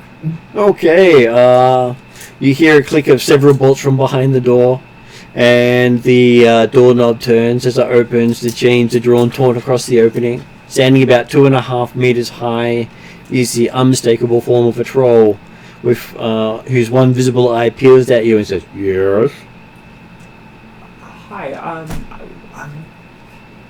this is going to be really weird, but I had some questions about one of your neighbours who used to live here. And you see a cat run out between your legs, sort of stop, scratch a bit on your leg, and then rush off. Dad's going to see if you can catch her, like I said, before it gets past. Okay, you pick it up. It has that sort of don't touch me meow and hiss. It's okay. try to just soothe it to charm animal kind of effect. They're going to deliberately working on the idea that obviously we can get to say it, but Poppy is the friend. Yeah. Dagwood is Poppy's friend. Working on the idea that because Poppy's human mostly, isn't he? Yeah. So she's human So- as well. So working on the idea that elves and trolls / orcs are less likely to get along than general rule. Dagwood's planning on taking the back foot, and so therefore they're both behind Poppy, and therefore getting to catch the cat as it came through apparently. Okay, so if you'd like to convince him to let you in, it's going to be a charm roll. Okay.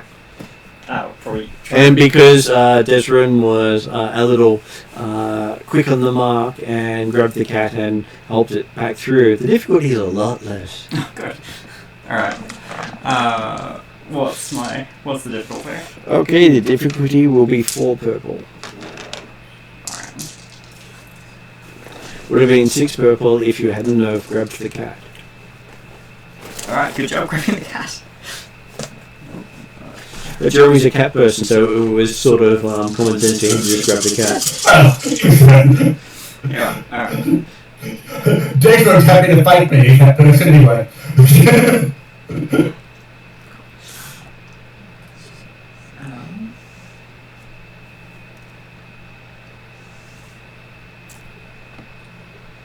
Just if there's anything I could do to help. Should be okay still, but.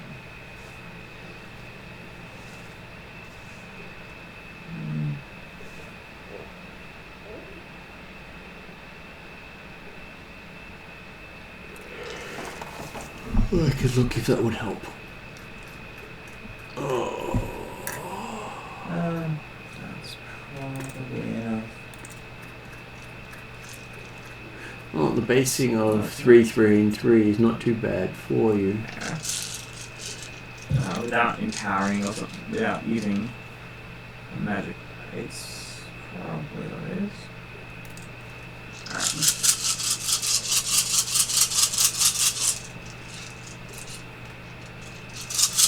Okay, you can take 1 strain to swap out a green to a yellow.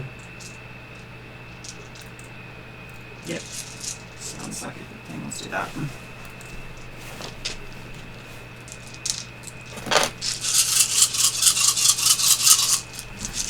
Your stuff comes with casting spells. Okay, looks like a lot of threat in that one, which is funny because, hey, that means that's going to succeed. Sorry, I'm not going to head off. I'm very tired and I'm off work again tonight, so. Have a good evening. Okay, see you, Josh. Sorry if I couldn't interact. I understand. Okay, so that is 3 successes and 2 advantages. He happily lets in a friend of Victoria. Oh, thank you. As he unhitches the door to allow you to bring the struggling cat back in. Yeah. Because a struggling cat won't fit through the same space it can when it's not struggling. Definitely not. Even a 2-meter doorway might be hard to get a tiny little cat through. Yep. Yeah, absolutely. Try to soothe the cat and. They always seem to find the door frames and click on. Yes. Hey, I'm magnetic! Thunk. Okay, so he lets you in. Beautiful. The furniture is all troll-sized and looks comfortable through well worn. Cats are everywhere. You can probably count at least 18. Oh, alright. And they have auto litters, so it doesn't have that cat smell. You know that large cat group that always seem to poop everywhere? Yep. Not here. And obviously, Crazy man that doesn't, smell bad. but obviously that's the only thing we can see as opposed to the extra ones that aren't coming out amongst strangers. They're all over the apartment, and many come and rub up against Poppy, ignoring Desrin completely because, hey, she smells like catnip. Thank you, Ruffy. Alright, cool. Ruffy has that worried look and feel. Yeah. It's okay. Doesn't want to provoke the cats because, hey, last time it remembers doing that, it actually got bitten. You didn't get bitten. He got bitten. Alright. I guess I'll just I'll introduce myself and Desiree. I'm sorry. We're friends of Troy. I'm sorry, I didn't catch your name. Oh, my name, he says. I know I've got a name there somewhere. Mr. Dent, he says. Lovely to meet you, Mr. Dent. Come, have a seat. Just push them out of the way. They won't mind. Be very gentle. As they just keep biting your hand, but get out of the way of Desmond. Okay. Sure. Oh, I feel like I'm gonna sit down and eventually cats are just gonna crawl into my lap or something. Yes, you've got about 6 on you by the time you sit down. Alright, cool. And a shaking plant. Just fold it and just collapse. It'll be okay. Tucks in. Alright. So he's still holding the cat that you brought in, and he's patting it. It's a black with one white paw. He says, Nazgul still thinks she can go home. Is she not home? No. You used to live next door. She's Victoria's cat. Yes, Victoria's cat. She was, he seems a bit hesitant again, saying she would be away from home on Sunday and Monday, and then asked if he would feed her cat, and then she moved out. He doesn't know why she left her cat behind. She loved her cat. Yeah, that was why we wanted to come and kind of talk to you and anyone else at Mono, because we came to see Victoria and everything's gone. It kind of caught us very off guard. We're trying to find out what happened. Yeah, and she didn't come and say goodbye either, and we talked every day. That's really... That seems so odd. Yeah, absolutely. Very out of character. Do you know anything that was happening? Let me think. Well, he knows that she would normally not leave without taking her cat. She's one of the kindest people he's ever met. Always giving Nazgul warmth and attention. Nazgul very happy with her. Very upset she's not here. Nazgul very talkative. Oh, I'm glad that that sounds like Victoria can't on you, but what was his name? Gary? Gary. The landlord. He Landlord. was saying that there was a detective looking for her. Do you know anything about that? That's concerning. Well, I do, though. I could probably tell you what I know of her, so that way you can match up what you know. So if there's anything I don't know that may help us find her, that way we can, compare notes. That would be lovely. I'd love to.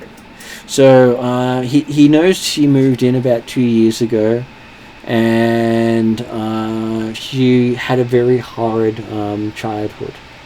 Her mother killed her father, and then turned the gun on herself right in front of her as a child.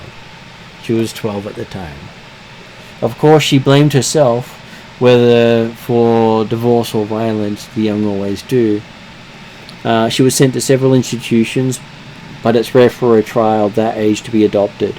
They kept her until she was 18, old enough to be sent out on the streets. She might have turned to prostitution, but she didn't. Instead, she went from one dead-end job to another, never giving up hope that she'd eventually fit in somewhere. When I met her, she was already on the upswing. Dent smiles. She was into tarot cards, She went regularly to Madame Ushiri.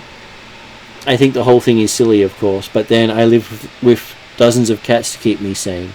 It amazes me what lengths people will go to find some reason to stay alive. My cats need me, so that's mine. There was something else she mentioned when I first met her, a group of people she had just joined. All those poly clubs and whatever just made me uncomfortable, so I don't want to talk about it. People spending so much time hating everybody else just so they can feel like they belong. I don't want to know about that part of her life, so she never brought it up again. I don't know if it was Madame Issua's advice or the Poly Club, but Victoria blossomed. She glowed. I saw her change from a frightened child into a confident, competent woman.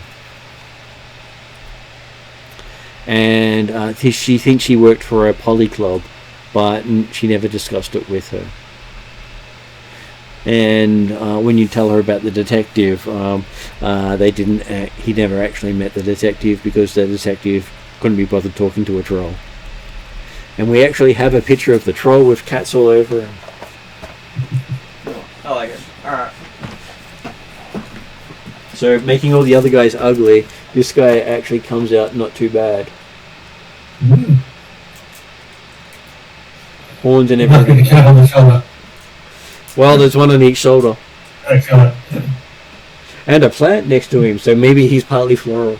It's the green thumb that's really endearing him to me. Oh, okay. I like Mr. Dan.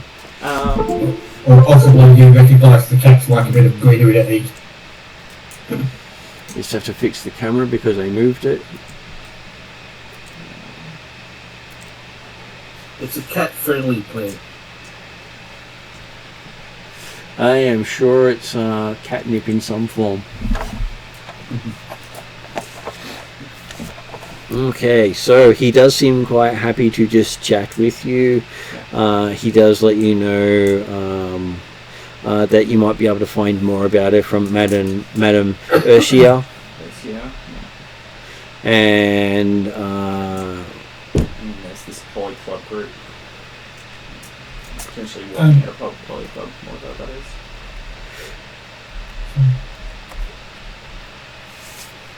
and as we're hitting about 10:15 at this stage, did you want to go, Jeremy? How do you think Declan was going to try and ask the patrol, but basically through Poppy, because let's say Poppy's a friend.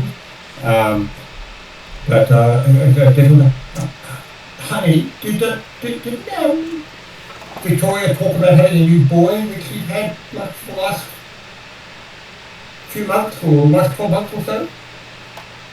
Yeah, seems to be doting on her a bit. That's Did she actually brought the boy around to the apartment at all? No, she didn't bring anyone to the apartment. He says, and her cat did say that he smelled someone else on her. Cats are intuitive, he says. they seem to be a very good judge of character. Well, they like you a lot. And more proof. Though I think that's partly because you smell like catnip to them. That's fine. And Desrin smells too much like dog. Well, it's one of those things that there are a few around, so. Apparently Desrin has been cleaned by a dog they want nothing to do with. You can understand. Cats are smart. They know not to cross dogs. Unless of course they mean to kill them in the night while they're not noticing. Declan probably thinks he's been playing one a lot more than a dog.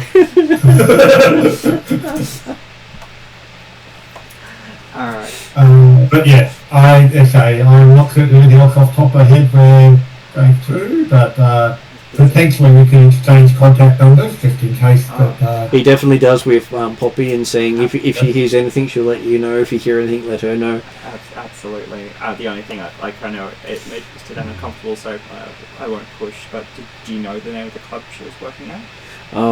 That was maybe that was what Madame Ursula could say, because she never wanted to know about polyclubs. She thinks they're all hate groups, and who really wants to talk about hate groups? They keep going to this, orange-faced, orange-haired idiot as their pin-up. Does he know anything more about Madame Ursula? No, just that she seems to be some sort of tarot reader. Apparently she's in the books.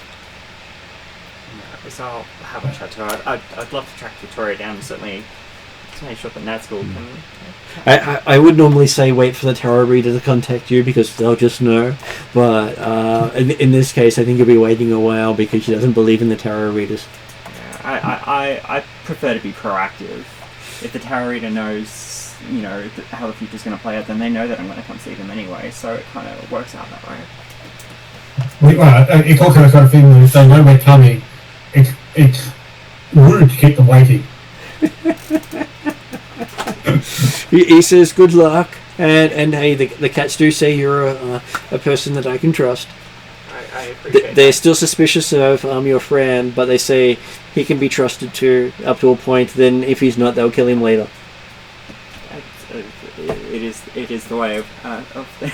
I think Cats have a lot of threats, and it's always kill you later. Later never comes, but they always say kill you later. Well, I'd like to leave the options open. I'll give a few other cats, especially Nazgul, a pat, and then we'll say goodbye and make our way. Yeah, he holds Nazgul while you go out. He doesn't want Nazgul to run away again. That's fair. I'll be very cautious when opening the door, not to let any others out. None of the others seem to be wanting to make a break home, because they're home. Understood. Okay, you make it out to the others, and seems that Bolt is having fun, just baiting all the cats on the seal. I'm assuming that Bolt and Nero's circuit of the block didn't necessarily turn up anything particularly odd or interesting, other than the fact that of the cats themselves. The cats were the only interesting thing that happened while they were out there, and Nero got absolutely nothing of it. Nero was completely just waiting on Bolt to tell him stuff, and Bolt didn't. Because Bolt was busy. Two things. One, I am talking to these cats. As I get to know them and let them bait me on. I go, so what happens if I you know, don't hurt you? Like, what can you guys do? Like, can you help me? Oh, you get that just about every sentence ends with "I'll kill you later," but that seems to be like their common ending sentence. But they seem to be fairly friendly besides the "I'll kill you later" threat. Well, dogs obviously finish everything with "I'll smell you later." Yeah. And earlier. So, like, do you guys have this huge network? Like, could I befriend more of you guys? Can I help you? They do talk about how trouble. there was a bad smelling person who came and collected the nice human next door stuff. Oh, tell me more. They smelled horrible, and none of the cats wanted to go anywhere near it. And the place stank for at least half a day. What did they smell? Oh. Well, from the cat's perspective, they smelt like toxic plants. So what, sorry? Toxic plants. Toxic plants. Cigarettes. Anti-catnip. Not cigarettes, more like think of it as something that would kill a cat. Irises. Chocolate. But more in plant form, from their perspective.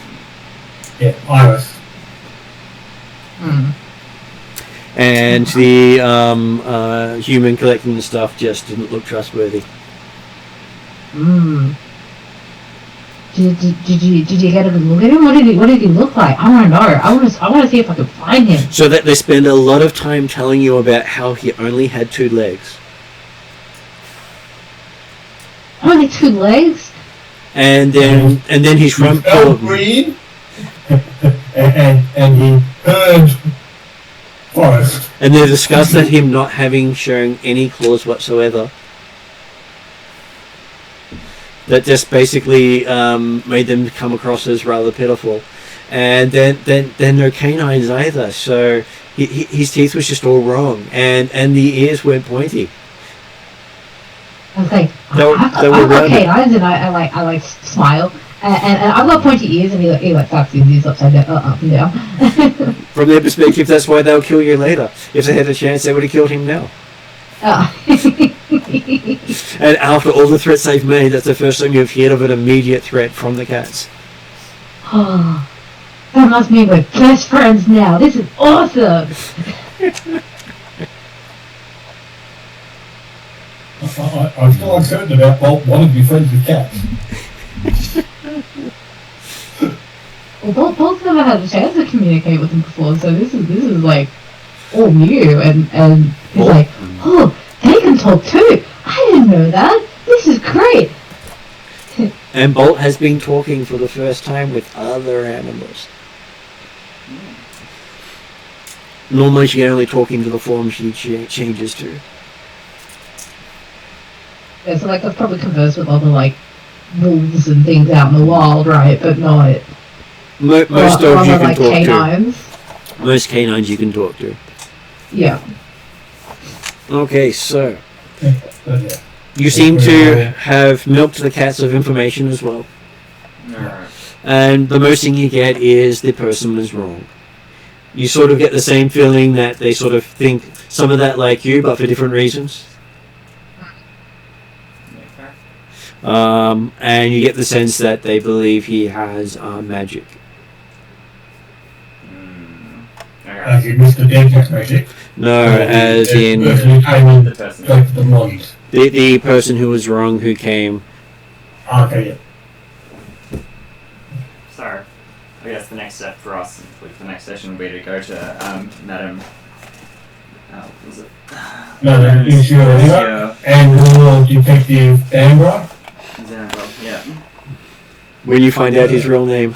Yeah, as I say, Irish. That's not a very Irish name. Seems alright. I love it when they misdirect you with the person not hearing correctly and writing the wrong name down. Yeah. Like, yes, I'll look him up, he doesn't exist. Damn! Yeah. Not sure how hard it's going to be to find a tall, red-headed, curly Irish detective, we'll say. Well, you... Well, we know one. the main... Just put in the main bin. The small bin. You got Detective Callahan. You do have a couple of detectives you can talk to, except some of the detectives are hunting Desiree. That's right. Yeah, no, Detective Callahan. Anyway, we'll discuss it next time. And I'm sure you can start new contacts with him, considering Shadow's now out of the story. Yeah, which is what we can write it out of the story, because there's no reason to connect with him anymore. That is correct. He was only connected to Shadow. Well, I knew him as well. Yeah, but you weren't friends with him. He wasn't one of your contacts. No, it was an acquaintance and such. Well, the idea is that there was logic for Shadow to maintain the contact, because Shadow would build up over time, despite the fact that it was particularly problematic for the rest of the team, specifically Desmond.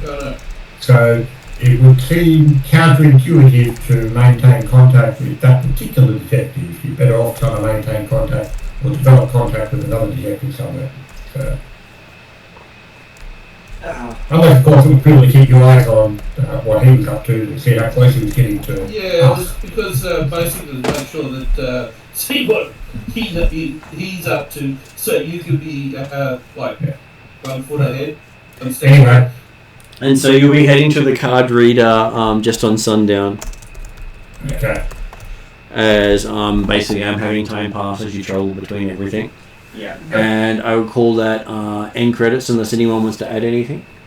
On the trip back, if I hadn't been able to, if Hollow hadn't been able to listen to the conversation, she'll ask like Desmond probably after they get back in the van through comlinks, like, you know, like what information can I search, and if I can, like, in background searches while they travel back. Well, doing the lookup of the card reader will be the thing that helps them the most, because you'll be able to tell them where to go.